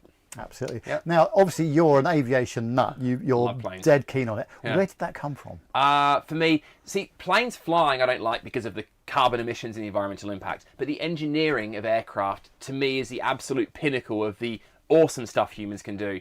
You know, normal engineering, it's like, let's make it strong and tough, whatever. But with aeroplanes, it's strong and tough and durable, but also with minimal materials. Cut every corner you can, but not make it dodgy. And I love that balance of extreme engineering with minimal materials, minimal weight, and I find that inspiring. It's just the antithesis of the best of engineering, and I love that. And being able to go through an aircraft like this and really get under the skin of it, it's just everywhere you look, there's just beautiful pieces of design and engineering everywhere. To me, it's an art form. And of course, compared to when this aircraft was designed, compared to what people are doing now, it's a whole different ballgame in terms of economics, environmental impact and that kind of thing. What do you think the biggest difference is between when this was built and what we're seeing now? Probably the idea of what efficiency was. I mean, the 727, as you and your listeners know, was a very efficient aircraft at the time. Ironically, the reason it got taken out of service is because of how inefficient it was. You know, by the end of their lives, they were costing about $10,000 an hour to run. Whereas in the 60s, they were this, wow, look how little fuel they need. Yeah. So I think the efficiency. And to me, efficiency is an artful thing. It's about trying to squeeze every little marginal benefit from your materials or your fuel to get more out of it. And again, I love that process. It's interesting, isn't it? How in the space of, 4 or 5 decades, there's been an absolute massive change in the way aircraft are manufactured, engine efficiency, this kind of thing. What's your... I challenge you on that though, right? Yeah. So yeah, they are much more efficient, but fundamentally, they're the same. We're still getting a hydrocarbon, setting it on fire and using the fact that it expands a bit to make some things spin around to move something along. Fundamentally, it's exactly the same. Nothing's actually changed. I was in the cockpit of a 737 the other day, firing up the engines, and you know what? A brand new one and a 7.2, very similar. Really similar. Even the fonts on the panels are the same. Yeah, absolutely. So the efficiency's gone through the roof, but the fundamental technology and processes are the same. And what's your opinion on private jets and that kind of flying? I mean, they're super cool, aren't they, right? But again, the environmental side, I'm kind of conflicted on this. I love aeroplanes, I love flying, I love the engineering, but I struggle a lot when you look at the fuel consumption of, you know, something like a Gulfstream or even a commercial airliner, and it's just mind-blowing, the carbon emissions off the back of it. And there's a bit of a conflict within me on those two things that I love dearly, you know, our planet, but also the engineering.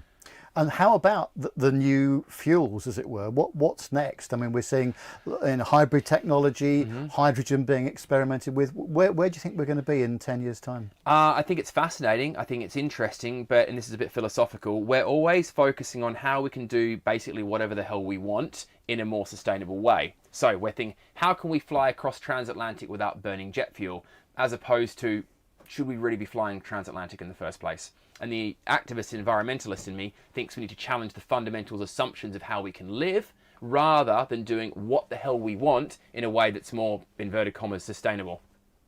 Yeah. Follow me? Gotcha. Yeah? Different way of thinking.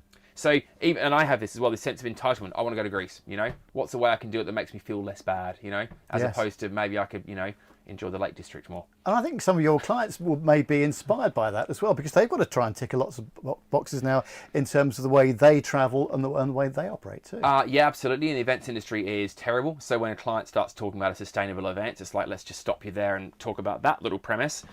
So back to the events business, what are we doing? We're sharing messages and creating experiences.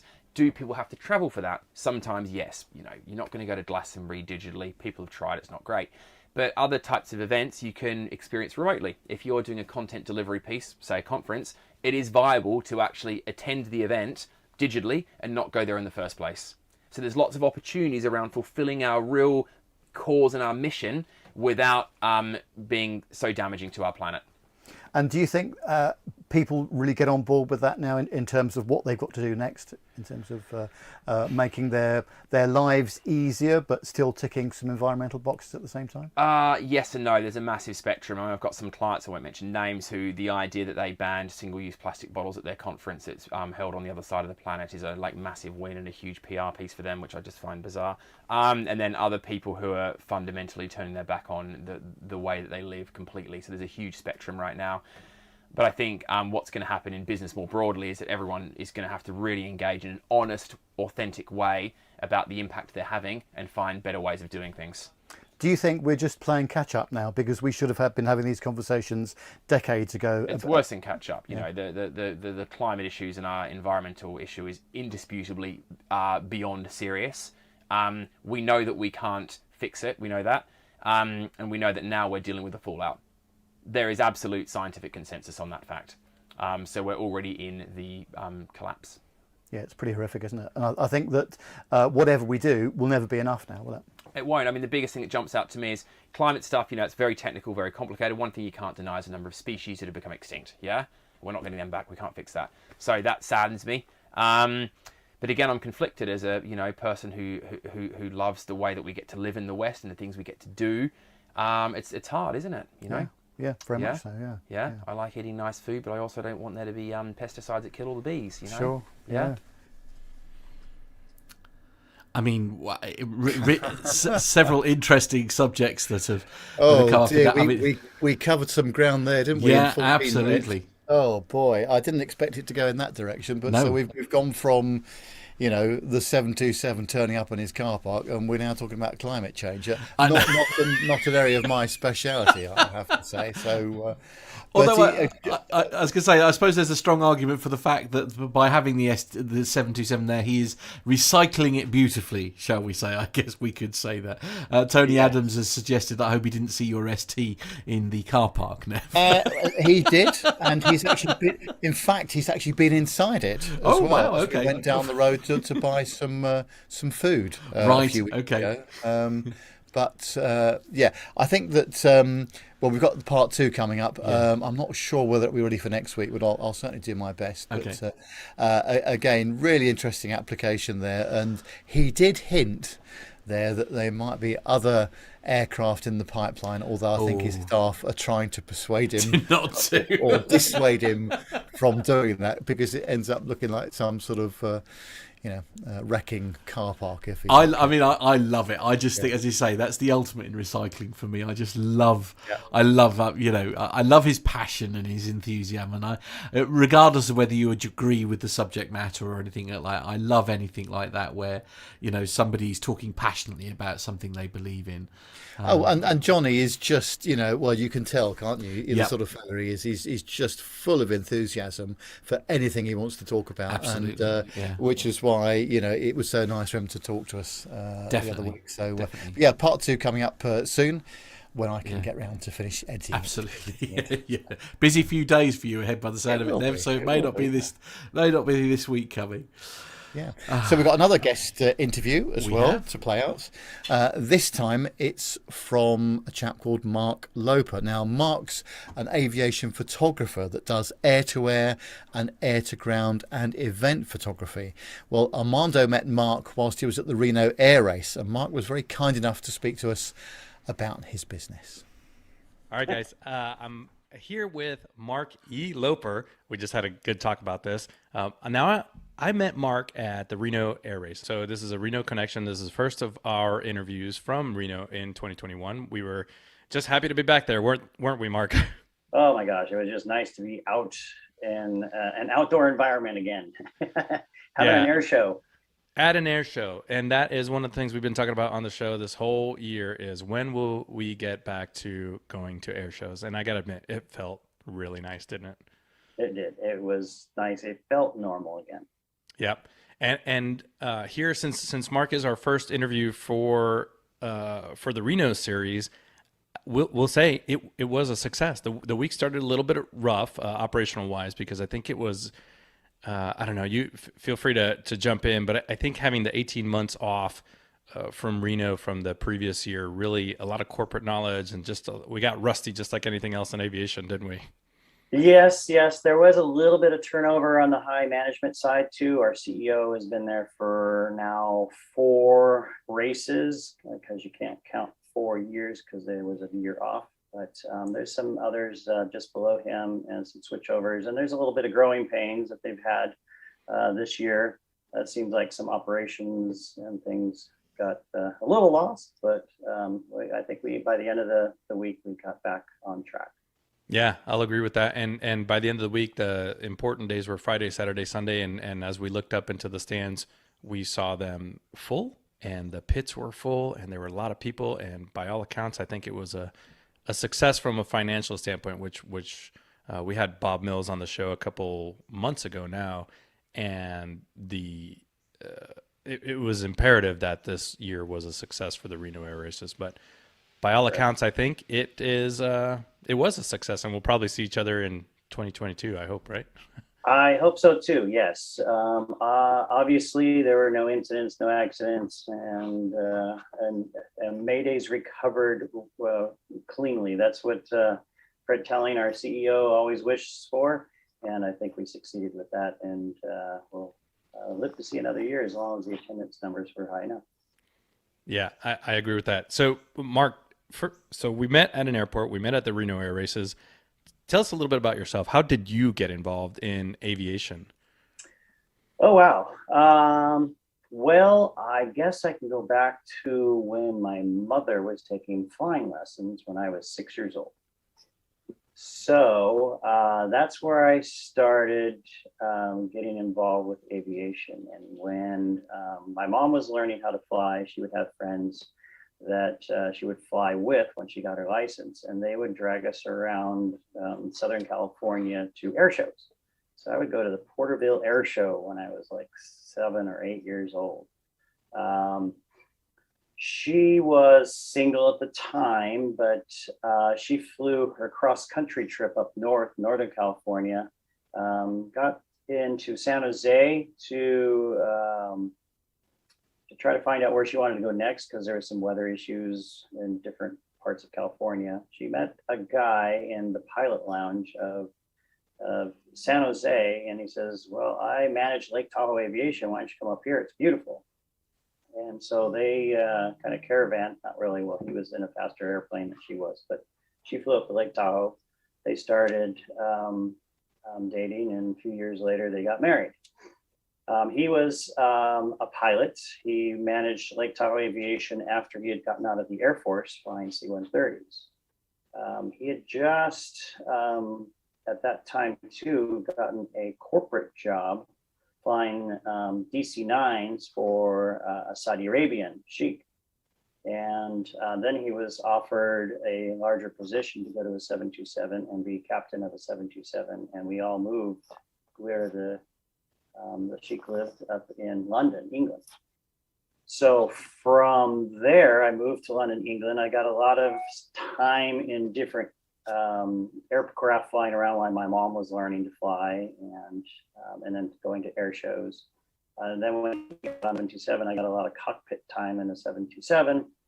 And then while we're in England, one of the bigger air shows in the countries over there is the Farnborough, which is also equivalent to the Paris Air Show that they alternate between years. I believe they still do that.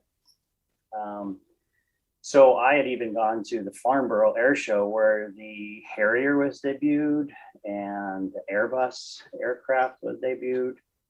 And so I've been to a lot of air shows since I've been really young. When we moved back to the States, I went to obviously high school here and college, but I wasn't too involved with the air shows at the time. Every so often I would go see an air show that was local until California Capital, which is my home show now, is in Sacramento. I started going to the California Capital Air Show and then picked up more photography aspects of it. I would take my camera and try to take some good shots.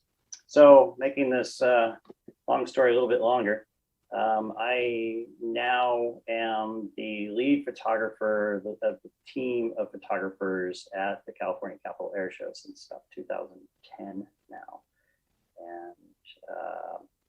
And it's not only just that air show. Now I get hired by other air shows to come shoot their shows, sometimes as hired help, sometimes I go as media, sometimes just to give them some extra images. So it's just, we can get into where I'm doing and what I'm doing further if you want to go deeper into that. Well, I think before we do that, let's talk about the photography aspect of it. So is that something that just came natural to you? Did you study? Did you just learn it as you went? I actually started taking pictures with a little Kodak disc camera when I was 15. I don't even think my mom let me use her 110 camera, which was just a little tiny 35 millimeter camera. But then she got me a disc camera. I started taking pictures out in the yard and of my remote control vehicles down in the yard and that kind of stuff. So I started doing photography in high school. I bought some nice cameras and I would take them on trips. And through the time of photographing my vacations and trips that I would go on, and I would do a lot of scenic stuff. And little by little, I was getting better and better. And of course, everybody who knows you says, "Oh, that's a great shot. You should continue." And of course, that everybody thinks they're a fantastic photographer at that point. But through the years, I've come across professional photographers and I've assisted professional photographers. And I even got on board with doing some videography for a website that would teach others how to shoot and how to use your camera. And because I was part of that, I learned from a lot of these other master photographers that taught photography and tell you everything about the specifics of your camera. And over the years, you just start through a simulation. I've never actually taken courses, but I've taken classes with professional photographers at that point and learned all the aspects of how to use the camera properly. Well, I'm here on the website right now. It's Mark E. Loper, LOPER.com. And on there, you've got a couple different things. Like one of the things that I focused on, and really what we got to talking about on the ramp was the air-to-air photography. We'll come back to that. But in addition to that, it looks like you do air-to-ground, you do air shows, you do corporate. Actually, you were telling us just recently you were shooting a corporate flight department, some of their aircraft. And looks like you do all kinds of cool things. Now, I do want to focus on the air-to-air photography because I just think that's super cool. So without giving away industry secrets where people can catch up to you, what's your preferred equipment, both airplane-wise and camera-wise, to do air-to-air? So there isn't really a lot of secrets in that. It is all about connections. Having the access to aircraft that you can shoot from. And it all depends on what you are shooting as well. So if you're shooting a J3 Cub, just a small little Piper Cub that has an airspeed of about 80 knots, that's going to be a lot different than the fastest thing that I shot, which is a Falcon 7X, which can barely slow down to 160 knots. So it has a lot to do with what it is you're shooting from the air, but you want to have something that has like speeds, because you don't want to have something that's so slow. You don't want to be shooting a P-51 out of a decathlon. It just doesn't quite work that well. And it doesn't look as good if they're trying to stand your wing, because they're just barely afloat without stalling. So are these aircraft specially modified, or do you go stock if it's small, or? What my preferred and most preferred for these types of flights is a Bonanza A36, which is has passenger doors on the right side that you can actually take off the airplane. And that gives you a great big window that you can shoot out of that isn't a window. So getting plexiglass out of your way is going to make a huge improvement on the quality of your images. So that's step number one. And other aircraft, the B-36, which has a barren wing, is fine. The last shoot I did was in a B-36 TC, which is a turbocharged, but that only helps with cruising speeds up high, not necessarily shooting speeds when you're going around in circles trying to get these airplanes. You can do it from a barren. They have windows that pop out, but then you've got a twin engine that doubles your cost of operation, usually because you've got two engines to fill with fuel instead of one. And then you can do Senecas. Those have also doors that come off on the left side if you want a different perspective. Like Shondi Tucker has a Seneca in his fleet, and anytime they go places, he takes the Seneca for all their media flights and air-to-air stuff that they do. So those are the 3 or 4 aircraft that are preferred for most air-to-air photographers. Now, having met at Reno, one of the things that we focus on pilot training, and really one of the core skills at Reno is formation flying. So I imagine this is a mission planning thing. So how do you, first of all, I imagine you're strapped in when you have a big gaping door, right? But in addition to that, how do you brief? I can't imagine that a pilot flying a Falcon does a lot of formation flying. They may have in the military or something like that. But how do you go about that? How do you mission plan, both from a weather standpoint, from an emergency standpoint, from everybody from a J3 to a corporate jet? We do prefer formation qualified pilots in both aircraft. And that is a pretty strong preference. If I feel that we cannot do the mission safely with the pilots that we have, then we don't do it. Now, let's just go back to the last shoot that I did. We had a fleet of aircraft, and the chief pilot was not formation pilot. He had never, well, he's done a little bit in the past, he says, but not a whole heck of a lot. So when I got this opportunity to shoot this fleet, I asked to have a formation pilot in the subject aircraft. So that was a Citation Mustang, which was a pretty small corporate jet. But then my formation pilot was not a rotor pilot, and he was in an Augusta 109.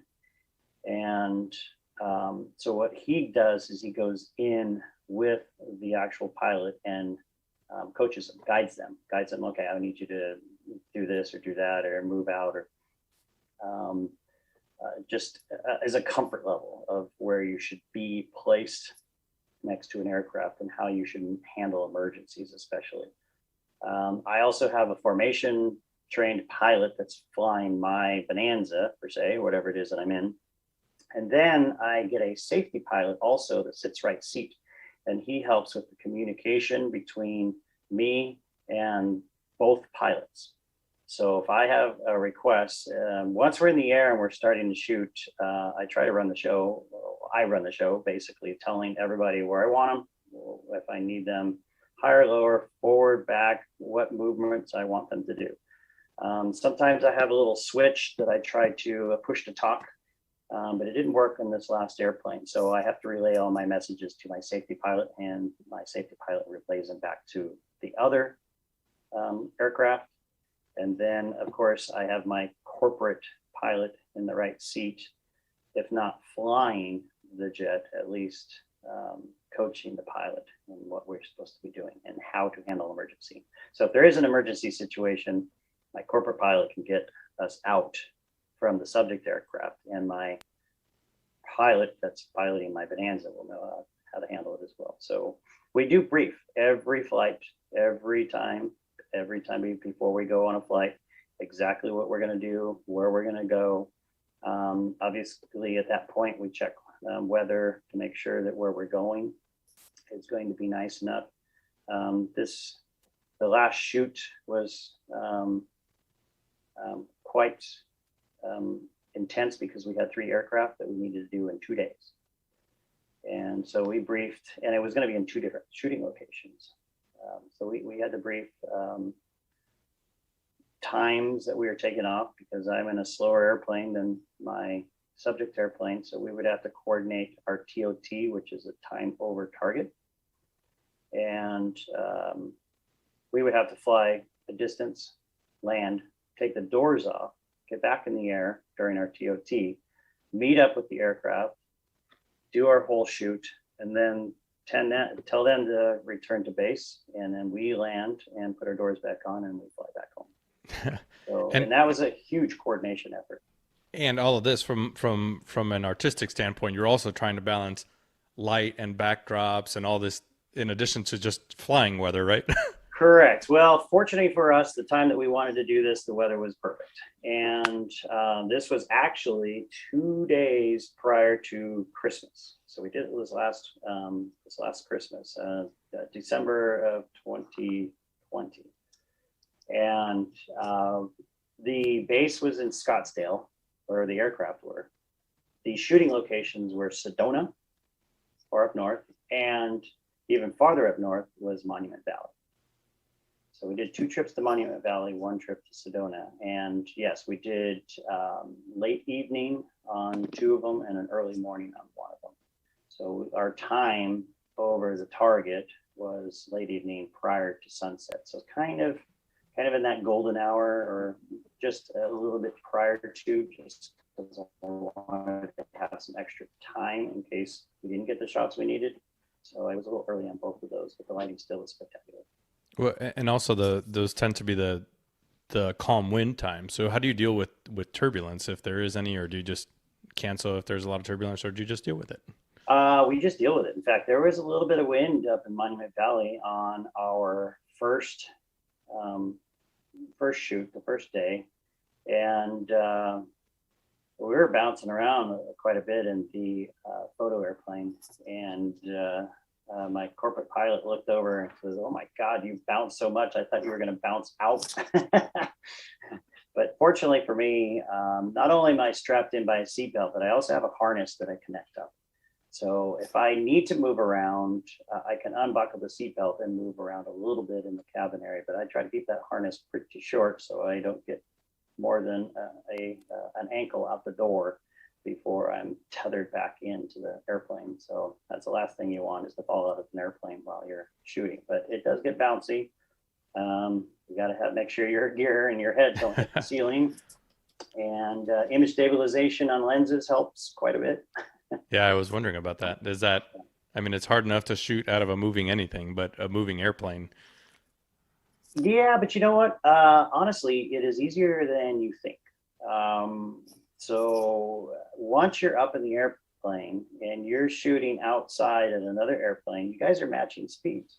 So it's the only thing that's really moving, other than the 2 airplanes, but between the shots itself, is the background. Because when you stick a plane outside your window and it sits right there, it's a still image at that point. So what that helps with is if you've got a propeller aircraft, and we can get into this, you get a full disc of basically slow down the shutter speed so you get a full disc in those aircraft that you're shooting, and that tends to be the most dynamic looking image, versus frozen props are the telltale sign of an amateur shooting airplanes. Yeah, I know one of the images on your website is an upside down extra, and you can see the full yellow disc of motion of the propeller, which is pretty cool. Now, do you have the pilots fly at max RPM or something like that? No, to help you? actually, that image I know is Patty Wagstaff, and she had her extra 300, and we were going up for a flag jump before an air show.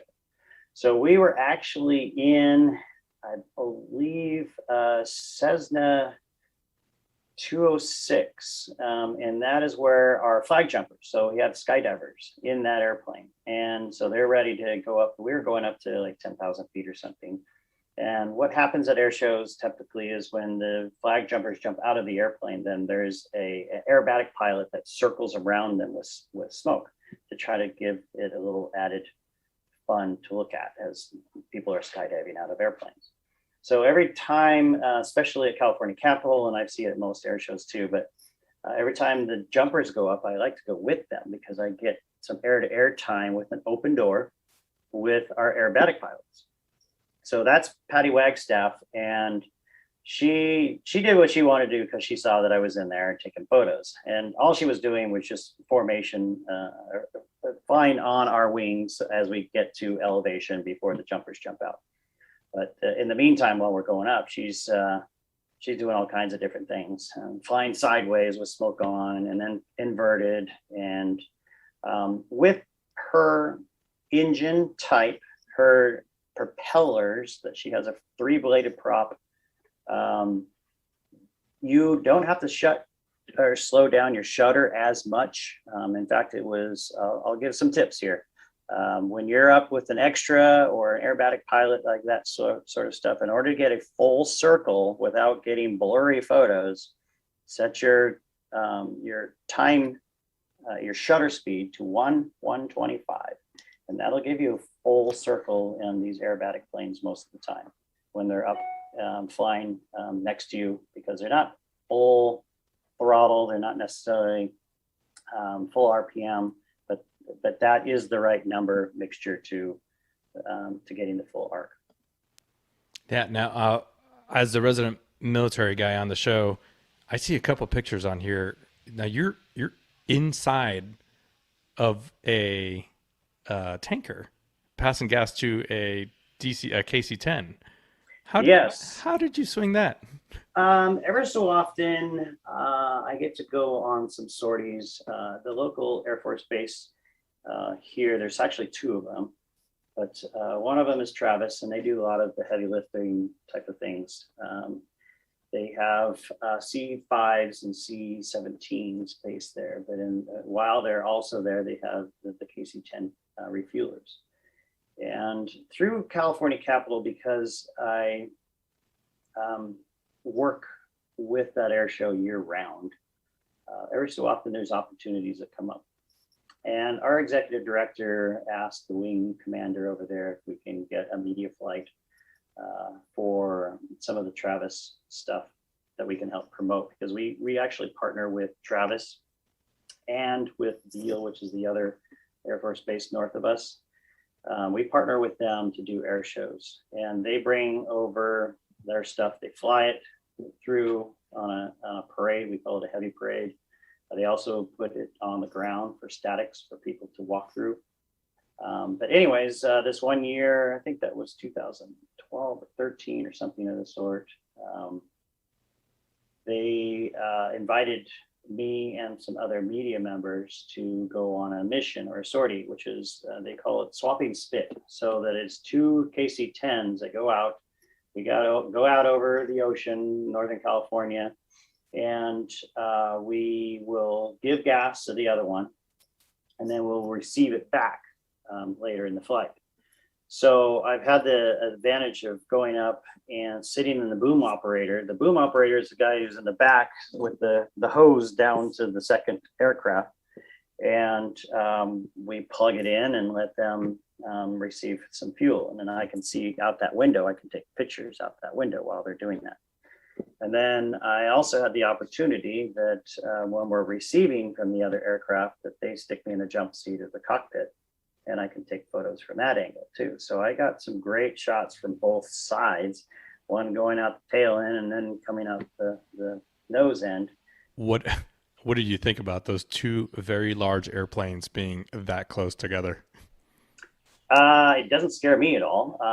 In fact, I've flown in smaller aircraft with much smaller separation.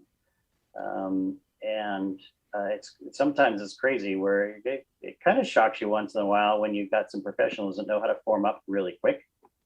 So when you're in a small airplane and you need to get to a certain position and they zip right underneath all the others and then pop right up into spot and they're literally 5 feet off the wingtip of the other one, it's a little crazy. Yeah.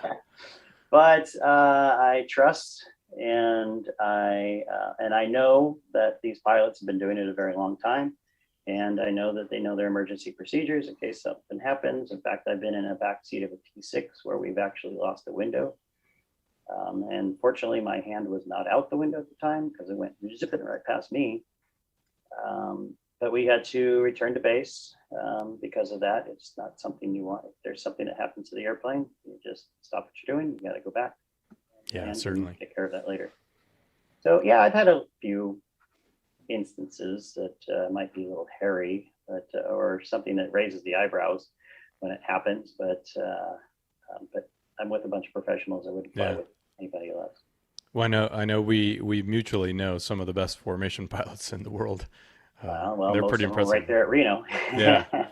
Now that last comment was a great segue. One of the questions that I wanted to ask you was, what do you think has been your most challenging mission, your most challenging photo mission?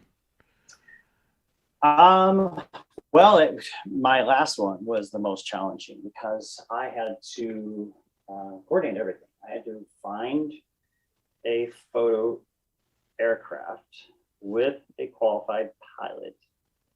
Luckily, a great friend of mine is the corporate pilot, formation pilot. One of the guys that I fly with often, especially in formation. I said, hey, I got this opportunity. You want to help me with it? He goes, yes. There was no hesitation. And then a couple of our friends from Reno were based in Scottsdale, where the mission was going to start. So we connected with those guys. They were all supposed to help me on each mission. So I was supposed to get one guy per mission, but the other two at the time had some issues going on. It was literally 2 days before Christmas. It was most difficult and draining, not only just trying to coordinate the people, coordinate the airplane, but then we had to schedule 3 different flights while we're away in the shortest time period.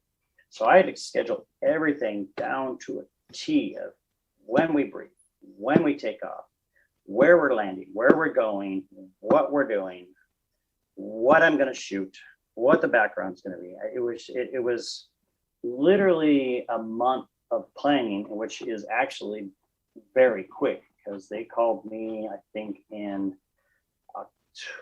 late October, and then we agreed mid-November, and then started all the planning. So I did everything scheduled. I knew exactly when we're taking off, when we're landing, when we're having dinner, when we're having a beer, where we're having lunch, and where we're going to be at this time period. And fortunately, it all worked out, but it was a lot of prep work, and that was the most challenging one.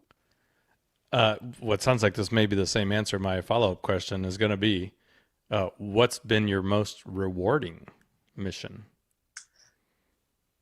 That one was rewarding, but I can't say that I enjoyed that the most because it was probably the hardest one I've had to do. But the rewarding ones are the ones that happen spontaneously, where they just say, jump in the back seat, we're going. Last July 4th, 2020, they wanted to do a 6 ship around Lake Tahoe in a DC-3. And they called me up and said, "Would you be interested in flying in DC-3 and taking some pictures?" I probably didn't have to think too much about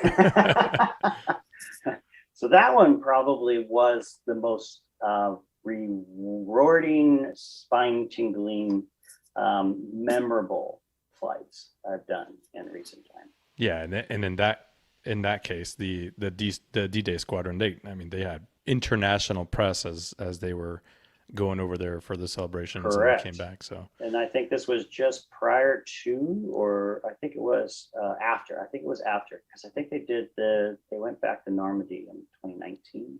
Yeah. But yeah, those same aircraft were the ones over here on the west coast of the U.S. in California, and flying over Lake Tahoe in anything is spectacular. Yeah. Let alone a flock of DC-3s going around at low altitude. Now, that was really incredible. We always finish our interviews with one question, which is kind of a surprise question I didn't tell you about. But but before then, I want to give you the chance, because there's tell us about your website, any social media that you have. How do people get a hold of you if they want to take on something like this, or maybe even just buy some of these pictures, which are awesome? The easiest way to get a hold of me is my name. My name, Mark E. Loper. If you get that E in the middle, that gets me. Surprisingly, there's a couple of other Mark Loper photographers here in the U.S., and we all get each other's mail and email and stuff. So usually, if somebody sends something to me and they don't have the E in the middle, they'll get to one of the other friends, which I've come to befriend because we all get each other's mail. So markyloper.com. That's the main website that has all my stuff. I have a lot of scenics, a lot of scenic images. In fact, a couple of years ago, I sold a bunch of images to a hotel. So I do a lot of events. I do a lot of air shows, and you wouldn't know this about me, but I do brew fests too. So I'm kind of a craft beer snob, and I try to do all the beer fests around. Man, you fit right in with us. So, and then I have the aviation side. So I have the events, I have the aviation, I have the scenics, and I do a bunch of corporate stuff. And just aviation alone, I do corporate shoots for aircraft sales. So if they're selling an airplane, or I do night shots if they want something kind of spectacular to put on their wall. So here is our final question that I didn't tell you about. Okay. If you are an aviator, right? So you can either choose to fly it or shoot from it in your case. If money was no object and you had any airplane in the world that you could either fly or shoot from, what airplane would that be? Wow. I've been in a lot of aircraft. I think some of my dreams are the military, maybe like a Hornet or an F-16. I really do. I've had dreams of flying with the Blue Angels or flying with the Thunderbirds as a backseater. Really incredible. And we just saw them this last week, and they do have that two-place Thunderbird, that F-16. Yeah. So maybe we could put you in for a hometown hero type thing, or something. There are so many more people that are more deserving than me, but I don't expect it to happen. Maybe I'll do something between now and the time I die that'll have some impact on everyone else that gets me a backseater. But I anytime I'm just in the air, I'm happy. Yeah. I don't care if it's a J3 or if it's a Thunderbird. I don't care. Yeah, I'm kind of with you on that one. I have a few favorite aircraft, but really, as long as I'm in the air, I'm pretty happy. Correct. Hey, Mark, thanks for taking the time to talk with us, and we'll make sure that we put your website and your social media in the show notes. And I know for sure I'll see you now in 2022 at the air races, unless I see you out west before then. Thanks again for taking the time to talk with us. Absolutely. Thank you very much, Armando. I mean, what an epic. That was just, I love that. It's just, I think there's a lot of people who will absolutely agree with Armando with that. It's just like, as long as I'm in the air, I don't care what aircraft it is.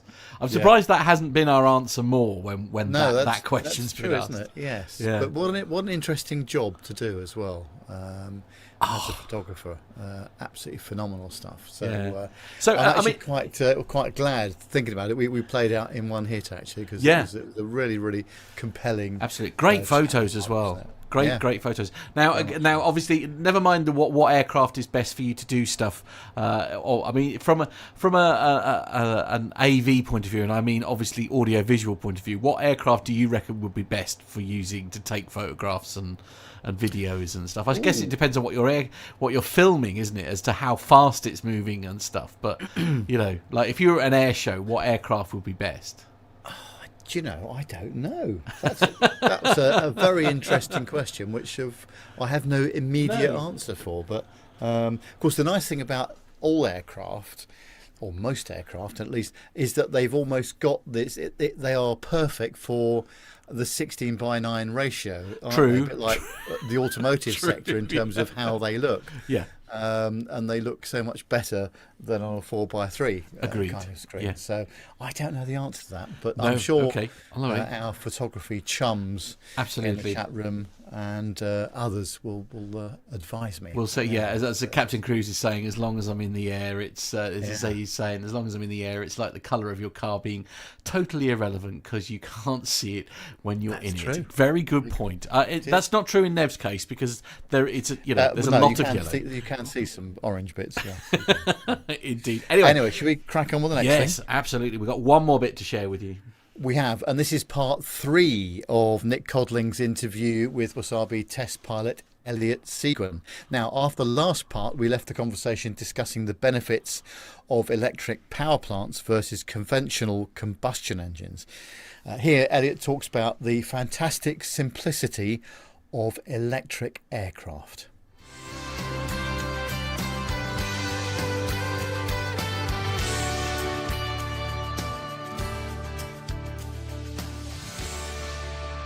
First electric plane that Justin and I actually flew it together like 15 years ago now.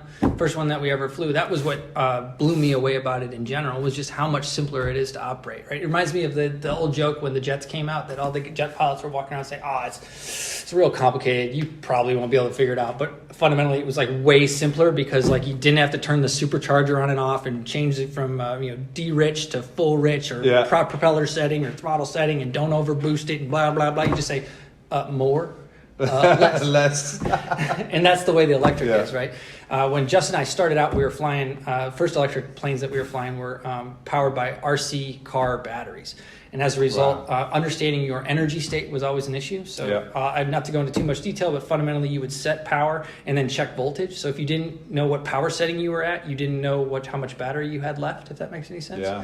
Now we can count the joules in versus joules out. Mm-hmm. So we know how much juice is left in the tank at all times, which is dramatically different. So instead of having the recip in the back, right, I got to prime it just right and make sure the mixture's in just the right spot and and then get the mixture in and and you got the throttle and you got the mixture and you got the propeller lever and you got oil pressure and you got to watch about magnetos and all the stuff that goes into running a recip, right? Especially once you get to the big power setting, because it's a 550, it's a reasonably sized motor.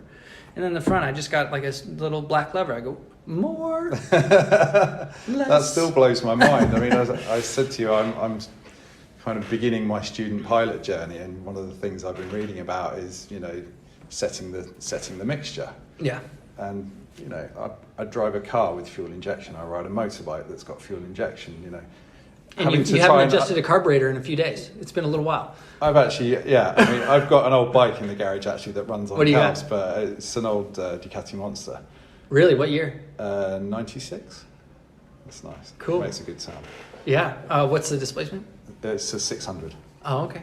All right. Makes a good sound. It sounds great. But nowadays the idea of having to deal with setting your mixture, making sure you've got warm air going into the carb to make sure you don't get carb icing, You know, It's pretty those archaic. are things that for somebody, I mean, I'm used to it because I'm used to tinkering with old engines and things like that.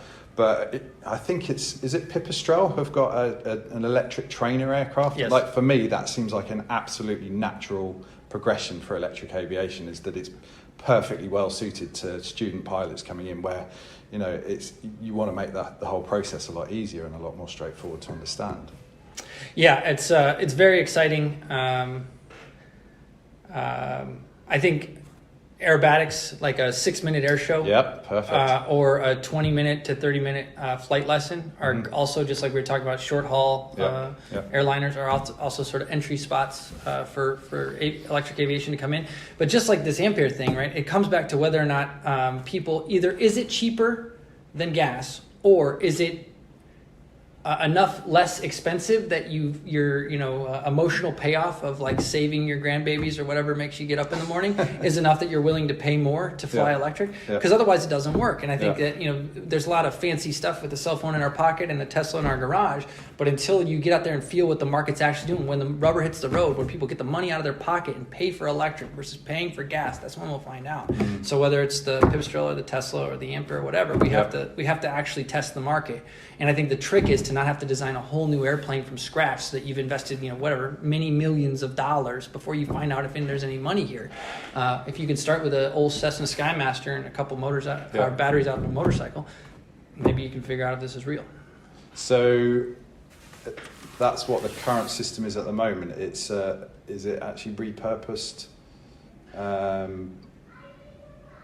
Zero motorcycle batteries, yes. So they're literally just 12 batteries. My favorite data point on this, and I probably should make sure I say this as loud as possible on the internet so that everybody gets in trouble, but it's not legal to put a zero motorcycle battery in a shipping container and ship it. Yeah.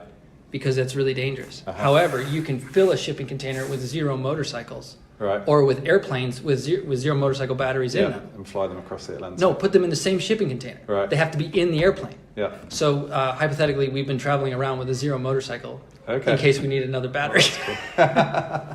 So what's the weight of the battery pack?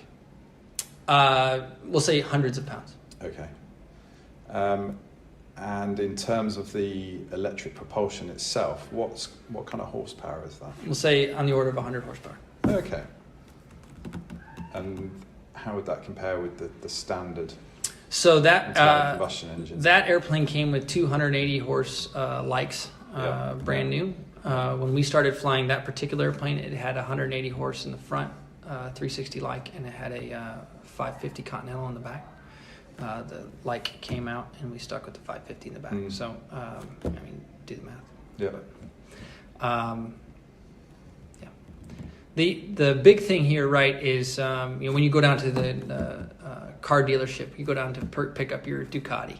There's a number that says how much horsepower it makes. Well, I think we all know that if you pinned it and sat it at that horsepower, the motor's going to last a matter of minutes, not thousands of miles, right?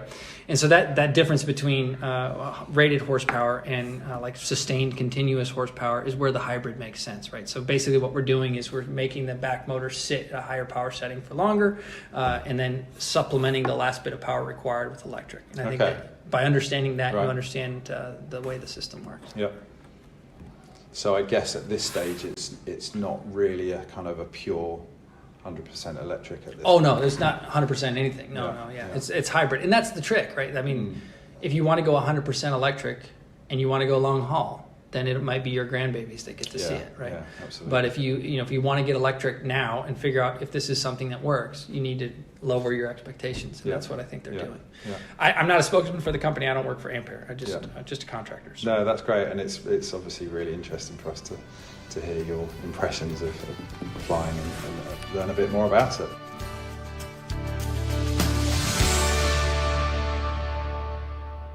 such a fascinating interview, isn't it? And a phrase that I've not heard since my days of proudly owning a Mark 1 Y registration. No, it was a V registration, my first Mark 1 Fiesta, tickling the carburetor. There's a phrase that I haven't heard in a long time. And that is not a euphemism. No, genuine thing.